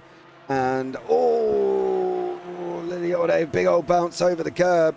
That's going to allow Bjorklund to go through. Now Lilliorde's just got to tuck in behind Bjorklund. As you can see there, the back marker of Austin Draper running that high line, coming down into that tricky chicane. Lilliorde not going to take the draft. I thought he might have had the draft, but he didn't actually quite take the draft. What's Draper going to do in this situation? He's going to be stuck behind a bit of a rock and a hard place. He takes the high line. Well done, Austin Draper. Out the way he goes as these guys are going to be coming in down into turn 1. There you go. Job done on that one. So good job from him. Miles Owens now coming up to the back end of Tristan Engelstad here, as he's in second in class. Richard White is up the road first in class. 24 minutes on the clock remaining. And as you can see, it's been very action-packed here again. So very action-packed once more. 24 minutes on the clock. Settle down for this middle section. I've got a funny feeling this ending, though, is going to be spicier than a Vindaloo and a Curry House, because they've all got another pit stop to make. And by my calculations, it was on lap 11. All of them went in. So lap, possibly in about another 4 laps, maybe for lap 22. They're going to do it again. So in about 8 minutes' time, it's going to leave us about 16 minutes on the clock. Then it's going to be a straight sprint till the end. So, yeah, stay tuned for the ending. I think it could be very, very excited here. Crowther and Torbjørn Mel from Sim Racing Norway. This is an AM versus a pro. Torbjørn in 4th, Crowther in 7th in class. thing for me, I think with Deck Grauver is he's very quick in the BMW, and he deserves to be in the pros. You know, I had him down in the AMs, and it was Chris Barnes who said put him in the pros. And I think for Grauver, he probably could have in the AMs, but as I say, Barnes told me to put him into pros. He was very quick. The thing is, he's very quick in a BMW. And he just likes trying other cars. He sent me a message the other day saying, I'm probably going to change to the BMW. I just like trying other cars. But then it doesn't really go well for Deck. And then he changes cars. And then unfortunately for Deck, he has to deal with a qualification ban in the process. As Miles Owens runs that inside line over Tristan Engelstadt. He is going to get through. Engelstadt's not going to put up much of a fight. So for Grauver, he then ends up getting a quali ban and starting at the back here as well. Liliorde, Bjorklund. This is going to be, I'd be very surprised if these guys fight. I think they're going to be more of a follow my leader kind of thing. There's Oramet's there as well. There's some great gaps they've got. They don't really have to worry. It's 15 seconds down into fourth before they get 17 seconds to Stein Beeman, who's just set the fastest lap on the race here as well, and that 1:59.04. So for these two guys, they don't really have to be scrapping it out. They can just sit back and chill and maybe try and push forward and open up that gap to the likes of Torno Orametz, who's got Gary, I believe that's Austin Draper actually behind him, before then scrapping it out for the final part after the pit stops. I think that's one of the things there. Torbjörn Mele does let Grauver through, or Grauver did get through coming down into turn 3. And then Miles Owens still with Tristan Engelstadt behind him. And Liliorde with the ever gain of 10 places from Kim Andre Bjorklund there as well. 19 for Mikey Pollard, 10 for Stein Vinman, 7 for Owens. Biggest loser is Rachel Hoff, down 15 places. But then that's unfortunate because obviously for Hoff at the moment, she's currently sitting in 20th. Down 15, she was 5th on the reverse grid with all the pros coming through as well.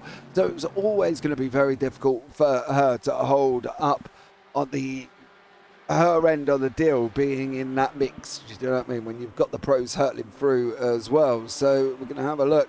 They've all made one stop, 2 stops for Dan Babbage. We think he's still got to make one more there. Pit laps on lap 11, lap 13 and lap 12 for Callum Milam, lap 14 for Peoples, lap 12 for Draper here as well. And the pit time all together at the moment, you can see 23.1 seconds for these guys. That's the pit stop time, okay? The pit lane time is 48.1, 48.2, 48.4. Then you go 49s, 50s, 102 for Miles Owens, back to 49 for Engelstadt there. And I'm wondering whether or not Owens was getting damage repaired at that point, because it was a very long stop here as well. So it was a very long stop. Laps in the lead so far. It's 18 laps led for Anders Liliorde. Kim Bjorklund has led 1. Miles Owens has led 1. But at the moment, it's Liliorde that has led the most amount of laps throughout this race. Liliorde 18th. Starting on pole position, not gained, not lost, still there in the lead. So great job from Anders Liliorde once more. It's been a very spectacular evening of racing for him. The middle section, Engelstadt now has got Miles Owens still. Stu Rice has now got Deck Grauver. And just for good health, Jess Rakowski is now tracking Stu Gibbon. So great job from them. We've got the likes of Callum Milam, Rob Williams still in the field, Robert Stotton in the field as well, McFarlane, Babbage, Torbjörn Mele still here, Grauver, Rice, Engelstadt and Owens, and they seem to be the guys driving around a little bit more on their own. 19 minutes remaining here as well in the JPB GT4 series once more. Round 4 from Daytona. And with 19 minutes on the clock, is Deck Grauver going to make that move going into the bus stop? There is an off-track further up in front of us as well. I'll have a look and think who that was. That may have been actually Miles Owens. He went off track, but he seems to be okay. Didn't lose too much time. Has lost the place to Tristan Engelstadt, and I'm wondering if he's overshot that chicane and has now got one of them delightful slowdowns to deal with. So let's have a look for Miles Owens. Oh, you ain't stopping that. No. That will give you a slowdown. And unfortunately for Miles Owens there, he has got a slowdown to contend with. I have been joined in the booth by my good friend, Mr. Craig Jones. Good evening, Mr. Jones. How are you? Good evening, James. Good evening, everybody else. Yeah, I'm good. What have I missed? Well, you've missed a sprint race that went absolutely crazy, that Stein-Wieman was out in front with Owens and Bjorkland in the pros, and now you've missed an hour's race where it all kicked off at the beginning. Dan Peoples free wide there right at the start. That went all off, and then it went off further on in the lap as well. So it's been very eventful, Mr. Jones. Let's just put it this way here, and a couple of people might not be too happy with the way that they've done it here as well. And also, of course, they come out and said that they don't like the track right at the beginning of the race. So, there we go. Well, what you're going to do is it's a racetrack. You can drive your car around it. What more do people want? Probably not the NASCAR Daytona circuit with high curbs. So, probably that one, Mr. Jones. Well, yeah, there's not a lot. It's happened now, hasn't it? You've just got to live with it. That's the thing, I think, as well. I understand that they don't like it and that as well. But, Mikey Pollard has gained 19 positions at the moment. Stein-Wieman running the apron situation as well. We've had that a couple of times. Once more. Now, it was said that that's actually in the iRacing sporting code. Now, what I didn't know and I found out was the fact that can actually be protested outside of the league's protest system. Now, I'm not saying anybody will, and I'm not saying to go and do it. I'm saying that apparently it can be protested in the iRacing sporting code. I didn't know that, did you? No, I did not know that. You learn something new every day. Every day is a school day. Yeah, Kev Aylett told me. Apparently it's actually against the sporting code. Yeah. Oh. No. And I didn't realise either that people can actually protest outside of the league. I thought once they were in the league deals with it. I didn't realise that they can protest outside. I always thought it was just official stuff. Yeah. But yeah, I suppose it makes sense to be able to protest anything, because at the end of the day, it's on iRacing to uphold their sort of code of conduct, I guess. Well, yeah, Mike Pierce, who's in as well. Now, let's just put it out there. Piercy has not loved this circuit this evening, and unfortunately, he's had two of the same things. He went into the bus stop, hit the sausage curb, spun off both times. So, Bailey said it was in the sporting code. Piercy has come out and said it's not in the sporting code. He literally just read it. So, I don't know. Maybe it's not, maybe it is. But either way, what can you do? I know there was the Williams team that obviously got in trouble for using the apron. Yes. Didn't they? It all caused a little bit of a hoorah.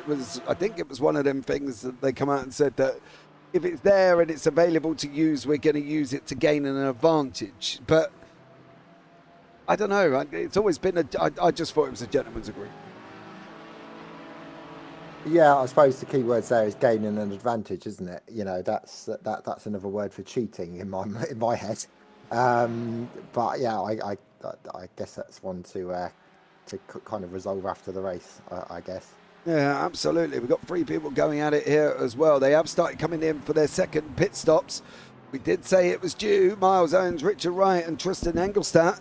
They are going round. So Toro Oramet, Stein-Wieman and Mikey Pollard will lose their positions to Miles Owens. Richard White also there as well. Stu Wright also going round. So some people have been... That's been a little bit of a fuel-saving situation here, Craig, as well as they complete their second stops here. Yeah, it's interesting actually, because I've just come from watching another race that also had fuel strategy in it, and to be honest, it's not something I'm overly familiar with, that style of racing, but it certainly adds a different dynamic to the racing. We certainly saw cars coming in a little bit later than others and gaining an advantage. So yeah, it definitely spices things up a little bit. Yeah, it does for these drivers. I think where they're used to having one pit stop in a 45-minute format, the normal one. They've obviously got two in the 60 minute format to contend with. And they've got 2 night races as well. They've got this circuit, and they've also got the twin ring Motegi circuit that will be done as night as well. Phil said hello, by the way, Craig. He said evening, Craig. Hello, Phil. Yeah. So it wouldn't be Phil if he didn't, to be fair. And it would be a broadcaster. We didn't have Phil in it. Exactly. Yeah, that's what makes the broadcast for me. Yeah. Yeah, Phil obviously being in pretty much every single broadcast. And as I have said as well, if you haven't watched the NASCAR, please go and do it, because it was absolutely incredible race. As I say, I watched it twice now. Once last night and ended up going to bed very late. And then once this morning. Have you had chance to watch the NASCAR race back as the leaders are in the pits? I haven't personally watched that one back yet. Oh, mate, you should. It's a bit naughty of me because I've got plenty of time at the moment. Yeah. What else are you going to do for the next hour of your hour and 45 minutes, Mr. Jones, apart from sit at home? That is very true. Yes. Yeah. After this, I shall address that situation and go and watch it back. Yes, you should. It's very good. Very good. And they did very well for the first time, to be blatantly honest. Robert Stotton here with Dan Peoples. As we've said, unfortunately for Peoples, he has not had a good second race at all. Unfortunately as well. He's driven a little bit and beyond, shall we say. But for Dan Peoples, I'm sure he's going to bounce back next week as we go to the Donington GP circuit here as well for the GT4s, for the JPB GT4 Championship. So it's going to be an interesting one, I'm sure, on that one. Crowther now as well. He's come out and is basically in front with Callum Milam tucked up behind him here as well. Richard White just coming out the pit, still leading the AM Championship. He has got Stu Rice. I think it's also coming out the pits as well. So Richard White should come out still out in front of the AM. So that's a great job for that one. Great. You've driven Daytona. Have you ever driven the NASCAR variant of it? I can't say I have. I've not got much experience with Daytona, to be honest. I think I've raced it maybe once. I often seem when it's coming up in calendars on leagues that I race, I always seem to have something on, or I can't make that particular night, which is quite frustrating because I know it's a favourite of many drivers. Maybe not this particular setup if you've had a few complaints this evening, but yeah, it's a track that's got a bit of everything, really, hasn't it? It's a good all-round track. It's going to be very different if we're heading off to Donington next week, I think you said. Yep. So yeah, 2 opposite tracks really in that sense. But yeah, I think a track that suits this car pretty well. Yeah, it definitely does. We saw a high draft track last night, right, for the UK sim racers. I think at one point, you know, the wife was in my doorway with a defib. Yours was kicking in all over the place. You know, and now we see a high draft track in Daytona as well. The draft is always strong, and I think that's one of the things these people are going to have to look out for. But where do you want to be? We discussed it a little bit last night. Where do you want to be on the final lap? Do you want to be out in the lead, or do you want to be sitting in that second place? Yeah, I mean, funny enough, actually, I do recall, you just saying that, I do recall a race in the MX-5 that I did here, and I think I won. Or I came second, and it was literally down to the coming over the finish line. There was 3 cars wide, and there was just a connection between them, and I was getting so much overspeed, it was unbelievable. And they ended up crashing, and I ended up coming, like I said, I think it was first or second in the race. So yeah, draft plays a massive part in it, and it's not everyone's cup of tea. A lot of drivers hate draft tracks for that reason.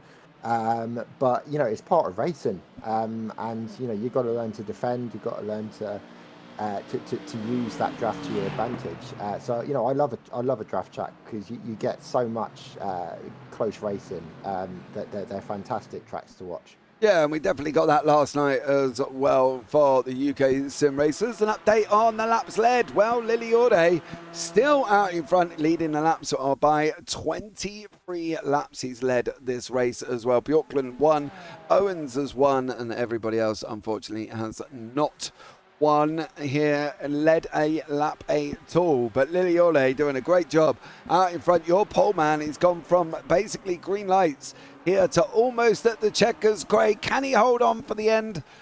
That will be the question with Bjorkland, the fastest man in Quali, sitting right behind him. It's going to be an interesting finish, isn't it? That's for sure. I expect that gap's going to keep tumbling down and a bit of to and fro-in. So yeah, one battle to keep an eye on, I think. Yeah, absolutely. Here as well. And unfortunately, it looks like we may have just lost Jess Rakowski, along with the line of the words, charge your VR, everyone. As Jess's looks like just gone blank. So unfortunately for Jess Rakowski, make sure that you do charge your VR there, Craig. Absolutely. I mean, I've just come off another broadcast, and at the very end, my headset died. So I'm the same in the same boat there. I should be charging my equipment more regularly too. So yeah, there's 2 warnings for everybody. Yeah, absolutely. I don't have that problem. I'm plugged in.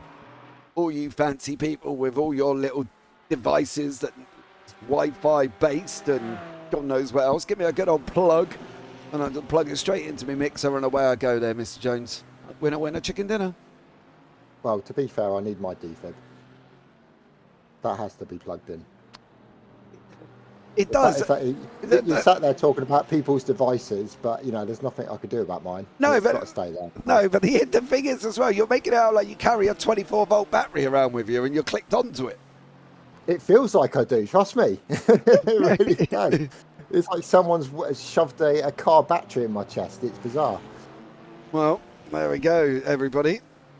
Let's all hope that car battery never malfunctions here, and we'll hopefully have Craig around with us for a long time coming. 6.5 minutes to go. They're only going to get about...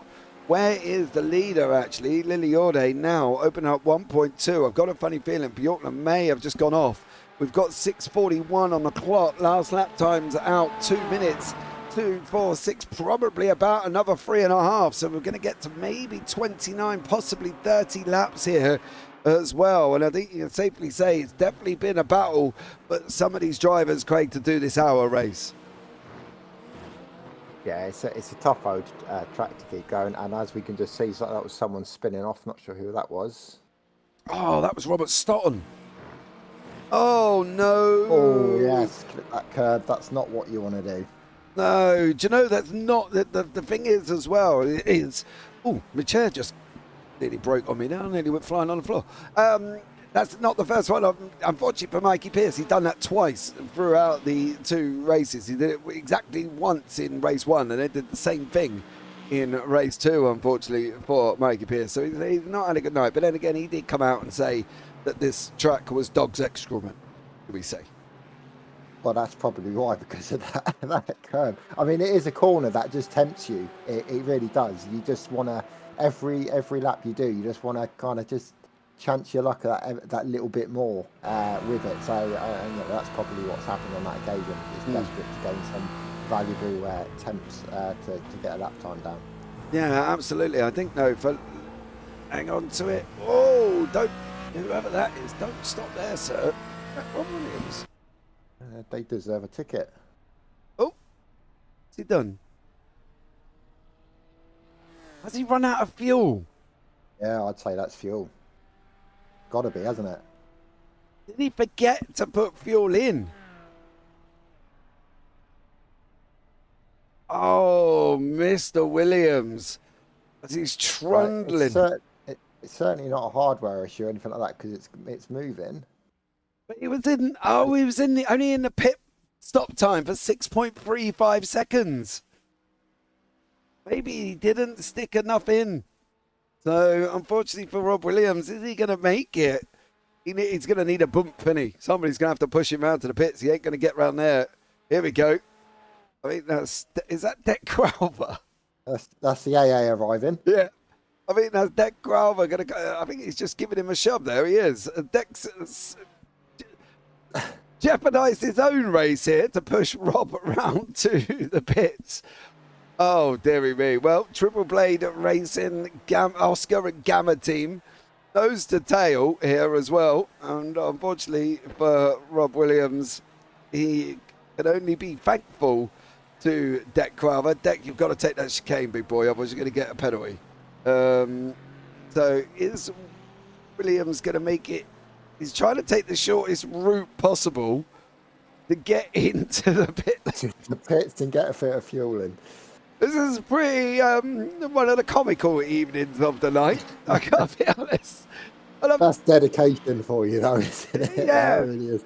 Crowther coming out, I mean, jeopardising his own race. He was down in 7th and 8th, mind you. There we go. Robinson. Oh, we had a change for the lead as well, haven't we? Bjorklund and Liliorde have swapped places. Why? We were watching the interesting situation here. Here comes Bjorklund. Goes up the inside. That's round by start finish straight here as well. And Bjorklund does make it through. I'm sure Liliorde is not going to give that up, mind you. He's led for most of the race. He doesn't want to lose it there as well. If anybody does want to clip that sequence of events of Mr. Williams, you can go and clip it. That would be absolutely amazing. Because we'll be happy to sit back and watch that one. I don't think I've ever seen that. Ever. I don't think I've seen anybody ever give up their race to go and push somebody else. Not during a race. I've seen that at the end of a race, but not whilst the race is still going on. That's insane. Yeah, that's definitely dedication from Crowther there. As 2 minutes on the clock, we're going to get one more for the hour-long race, and we've had Anders Liliorde lead for the majority of the race. Liliorde has led for 25 laps here and has lost out to Kim Andre Bjorklund here as well on lap 28. So we are going to roughly get to that 30 lap mark here, Craig. It's got to be guttering that he's led so much and then loses it at the end. Yeah, it's got to be, but you've got to keep your head down and keep focused on getting it back, I suppose. And, you know, with the draft in play, this is a track that could easily happen. So, yeah, if he plays it right, keeps it cool, I think we've got a good chance of getting that position back. Yeah, good last lap battle developing here as well. Dan Peoples and Gary McFarlane are having a right old ding-dong down here at the moment. Oh, literally. Oh, no. Oh. What went on there? Dan's on the in. Oh. Now Gibbo's going for it. McFarlane comes out and he ends up just sandwiching him against the wall. And then Austin Draper nearly. Oh, that was very close. It'd be interesting to see it from his point of view, how close that was. Yeah, that was here as well. Let's see if we can get on board with Austin Draper. We've got to find him. There he is. Oh, blimey. There's the contact. He goes to go left. Gibbo, that was... I think as close as I was thinking, but it was still pretty...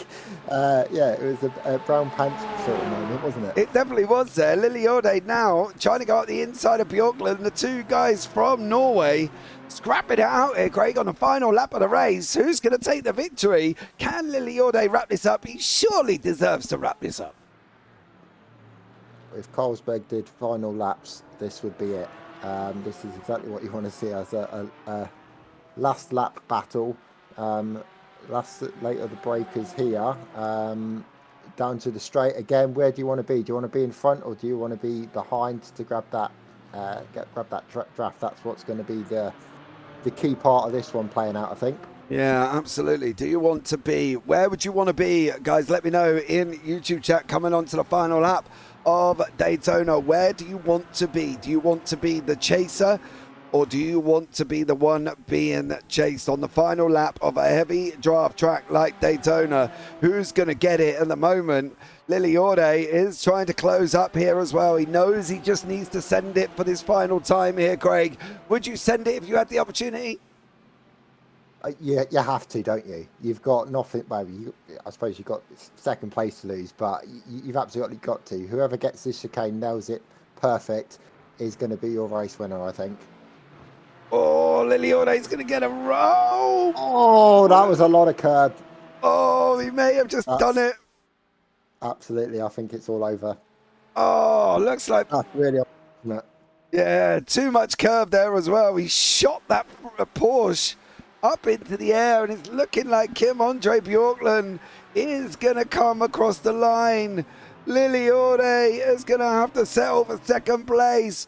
Bjorklund's going to take the victory. He comes over the line here. Great job from him as he takes that checkered flag there once more. Oromets and Veman going at it. Veman's just cleared Torno Oromets. They cleared each other 3 times, mind you. And it looks like Stein Veman comes over the line in that third place. They had a bit of a ding-dong there as well. Now we've got Engelstadt. He's got to be going for the second place in the podium with Stu Rice for the run now as well. This could be a run here as well. Rice moves over. That's very bizarre. I'm not quite sure. That is bizarre. Yeah, is he trying to run the wider line? Oh, I thought Rice was coming at him there. That was a very bizarre line by Rice. I didn't quite get that one. Engelstadt has come over the line and takes that second place. Richard White is your winner of the AMS. I wonder if look at God blimey. Engelstadt. Stu Rice just gave him loads of room. Yeah, it is an unusual amount of room to be given, I must admit. Absolutely. It's not a normal amount. Because if you were attempting a cutback, you'd want to be closer than that to make that kind of move stick. So yeah, that was a bit bizarre. Yeah, definitely was here as Gibbo is chasing down Gary McFarlane, who of course they just had their little bit of a wall contact situation here as well.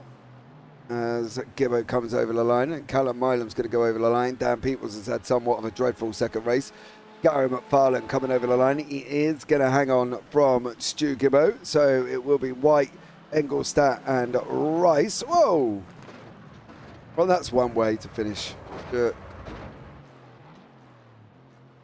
Finishing class, Mr. Jones. Finishing class. Absolutely. If you're going to do it in style. Yeah.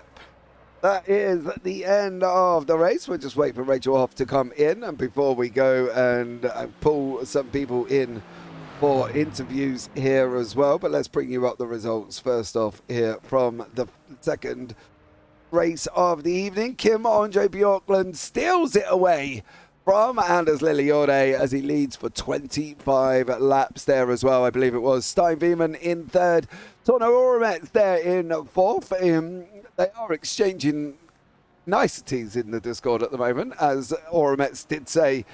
He jokingly come out and said he doesn't like him, but he did say lol. So Oromets there getting overtaken on the final lap by Veman. Mikey Pollard battles his way into fifth, up 18 places is Pollard. Miles Owens in sixth, Dan Babbage in seventh. Richard White takes the win in the AMS with Tristan Engelstadt in second and Stuart Rice in third. Robert Stotton in fourth with Det Craver, who is he's got to be driver of the day for saving Robert Williams there, who ran out of fuel on the apron. Torbjörn Melee in 13th, Callum Island 14th, Dan Peoples in 15th, Gary McFarlane in 16th, and Stu Gibbons in 17th, Rachel Hoff in 18th, Austin Draper 19th, Rob Williams 4 laps down in 20th, Jess Rakowski, Mikey Pearson, Chris Barnes there behind him as well. But let's have a chat to start off the evening with Mr. Stuart Rice. Good evening, Stuart. How are you, dear sir? I think that's the best answer I can give you there. Okay, anyone you want to shout out before I let you go? No, but yeah, I'm good. I think that's probably the hardest I've had to work in a race for a while. In the second one, at least, thanks to Tristan, because that was a hell of a drive from him. How tough was it? How tough was it out there? I'd say, to be fair, the racing was pretty good. I'd actually say that. The track itself is tough anyway. Which, to be fair, yeah, as I say, tough track in the first place. I thought I wasn't going to like the track too much. But at the end of the day, it ended up being pretty decent. I somehow managed to nail the chicanes where I was having real worries about them. And yeah, overall, that's probably one of the most fun evenings racings I've had for a while. Good, awesome stuff. I know there was a mixed opinion about the racetrack, Stu, and you were one of them that had a mixed opinion about this racetrack. I still hold the opinion that it is frustrating as a racetrack. Okay. That being said, it created very good racing. Okay. That's where I'll bring. So give me one reason why. Mostly because of the size of the sausage curbs. That's mostly the reason. The last chicane and the bus stop would be fine if the sausage curbs didn't exist. Obviously, they're more designed for NASCAR. I guess they're a little bit more forgiving, or the fact that they can't even go anywhere near them. It's more, if you go slightly offline, you're spun. That's it. It's very unforgiving as a track. I'd say that's why it's frustrating overall. Yeah, definitely. I do agree. But I did like the circuit. Everybody's driven Daytona. You just haven't driven the NASCAR layout before. No, that is true. And to be fair, it was nice to have a change from the standard layout. I personally really like the standard layout. A lot of people apparently disagree with that. I don't know why. Personally, I think it's a really good circuit. But yeah, well, that was up obviously on the discussions we were doing for the hospital race a little bit later on in the year as well. And then Sebring won anyway. So you can blame Craig for that. He's in the booth. It's his fault. Yeah, I like both tracks. Yeah, I like both those tracks. They're really good. Yeah, exactly. But Stu, is there anyone you want to shout out before I let you go this evening, buddy? Probably Rachel Hoff, because at the end of the day, she also raced absolutely amazing. Up until one of the Himalayan sausage curbs took her out and put her off the track. Oh, right. Hold on. Did the Himalayan sausage curb take her out, or did Rachel hit the sausage curb that she probably shouldn't have been on in the first place? I will leave that one up to interpretation. So I'm right, basically. Thank you, Stu. Yes. Anyway, I do love it when they say the sausage curbs were at fault. No, you put the car there. Yeah. I can't deny that. Thanks, mate. Well, buddy, thank you so much. Have a good one. Is there anybody else before I finish off with you? Or are you all done? Again, probably you guys should triple P at the end of the day. That's about it. Awesome stuff, mate. Thank you so much for joining us there, buddy. And we'll look forward to catching up with you soon. Cheers. All right, next up, we will have a chat for the man that was in the lead for race 2.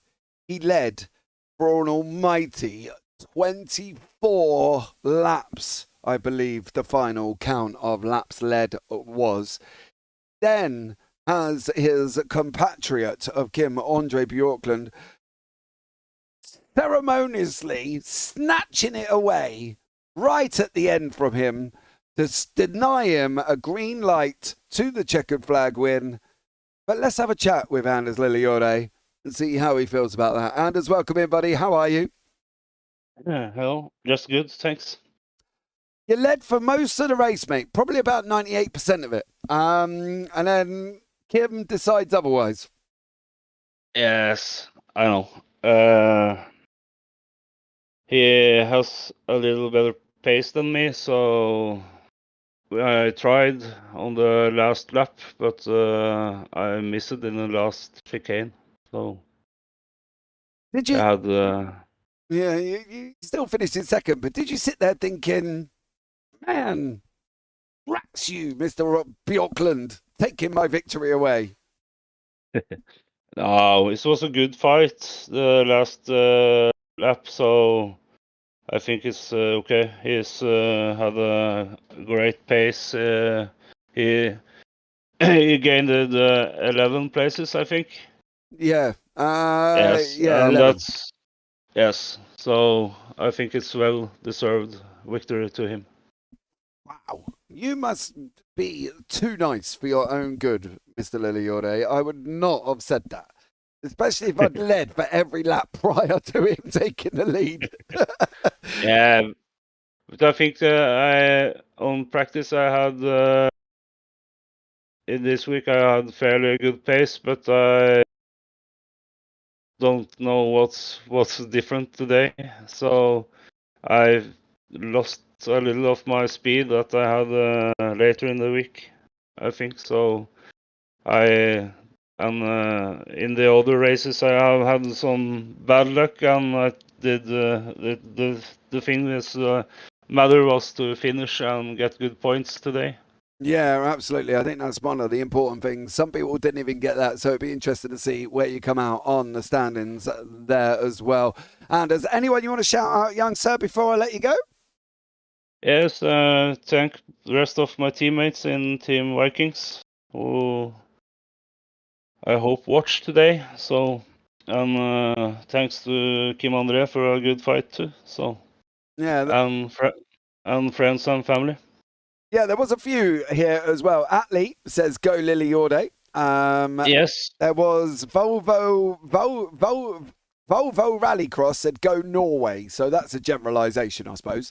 Yes. So, but yeah, no, it was all good. But thanks so much for having a chat with me, dear sir, and I look forward to having a chat with you next week. Yes, thank you. Good night. Good night. Right, so now I'm going to change the order. I was going to go to Kim Andre Bjorklund, but I want to have a chat with Callum Milam, who has jumped in to the booth and wanted a conversation. Callum, welcome in, dear sir. How are you? Good evening. I'm not bad, mate. What about you? I'm all gravy, as they say in my neck of the woods. And if anybody doesn't understand that, go and look it up. How are you, dear sir? How did you find that? I mean, I wasn't overly keen on the track in the practice session that the Triple P boys had. Done 100 laps there, and I thought it's not bad. It's not my go-to, shall we say, but it's nice for a little cruise around, especially after work.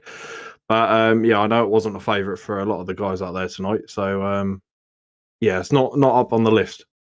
No, but there is no different to the normal Daytona, apart from the last chicane and a higher sausage curb. So, to me, if you've been out testing, stay off the sausage curbs.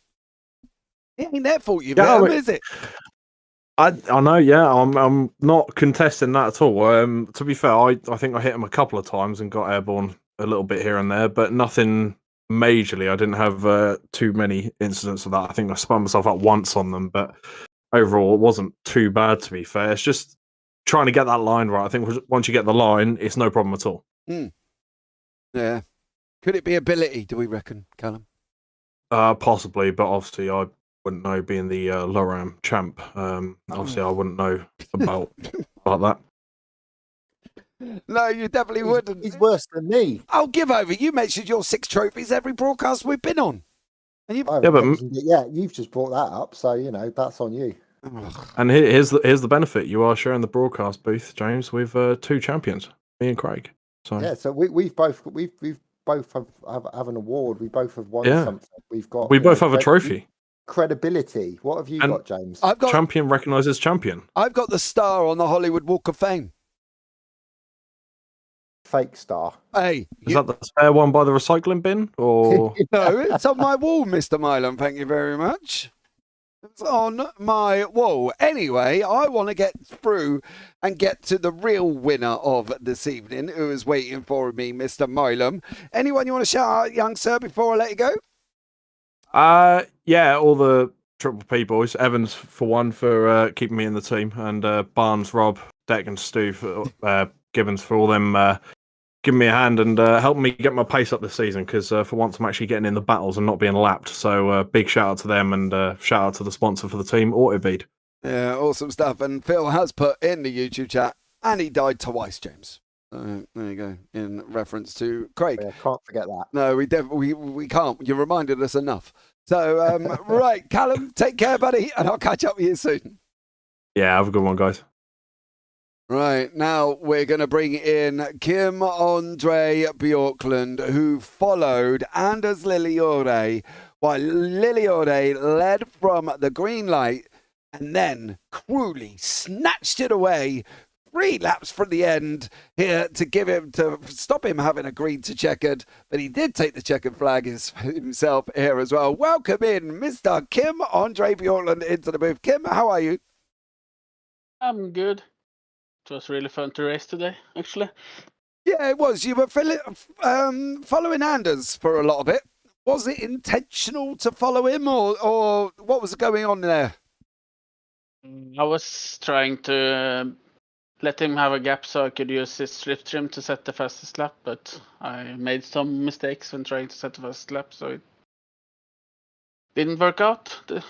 But it is what it is. Did you feel cruel taking the win away from Anders? He did lead for about 25 laps.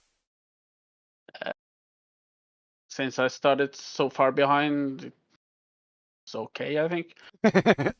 Basically, no.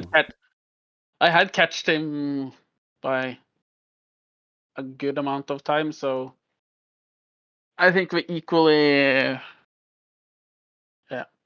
So is it his fault, Kim, for not going quicker? Is that what we're saying? Maybe. Or he did some mistakes as well when I was behind him. All right. It was a mistake on the last chicane, I think. Yeah, we did see that. Well, Kim, we'll just put it down to that you're the fastest driver. How about that? That works. Right. Mr. Bjorklund, dear sir, going forward, what's the ambition for you this season? I haven't spoken too much. What's the situation going for you? Are you going for the championship? Are you going to put yourself out there? Are you going to get the title? What do we reckon? Am I the only one that can't hear him here, Craig, or is it just me? I can't hear either. Oh, no. Do you hear me now? Now do you hear me? Yes, I hear you now. Yeah. My microphone keeps. Yeah. So do you think you can win the championship this year, Kim? My goal is top 3, at least. Very well. That's a definite goal there as well. Kim, anyone you want to shout out before I let you go, dear sir? Of course, my teammates who's pushing me and cheering me on, and Anders as well, who has been in the Discord with us the whole race. Awesome stuff. Of course. Carry on, bud. Yeah, you too. Bye. Yeah. That was really quite hard. He kept cutting in and out, so I didn't know if it was finished or not. So there you go. Well, guys, it seems like we got 3 happy people there, Craig. Well, 4 with Callum Island, of course, the lower AM champion. I know you've only seen a bit of it, but it was interesting what you did see. Yeah, it looked like I missed quite a good race, to be fair, or a couple of races. I was glad to be around for the AA style rescue at the side of the track. That was definitely a standout moment, and I can see Kev has clipped it in the Discord chat for us to go and enjoy once again. But yeah, it looks like it was like I said, I missed a good couple of races there, so I'll have to watch them back as well as watching the NASCAR back. Oh, definitely go and watch the NASCAR. If you haven't watched it, go and watch it. But then I also recommend you go and watch the UK sim races from last night at Spa. Literally, it was insane. 4 wide at one point, 5 wide down the Kemmel Straight at one point. And yes, you can imagine how it turned out. It did not turn out well. So go and watch it back on the JPB YouTube channel. Don't forget to like, subscribe, and turn on the bells. That's going to bring this one to the end. Thank you to everyone for supporting me and listening to me for the last hour and a little bit, all on my own as well. So much love to you, and thank you to everybody that has jumped in chat. Phil, as always, Kev Eilert, Crypto there as well. Ivor jumping in earlier on as well. Miles Owens, Phil, you know, Phil's always Phil. Dan, hey, good luck, guys, as well. They did a great job there, and well, so thank you to everybody else. If there is anybody else I've missed, I do deeply apologise, but I can't read you all out. But for now, guys, that's going to wrap it up here on the JPB YouTube channel. And as always, take care, have a great week, and you never know, we might see you on the track sometime. Good night.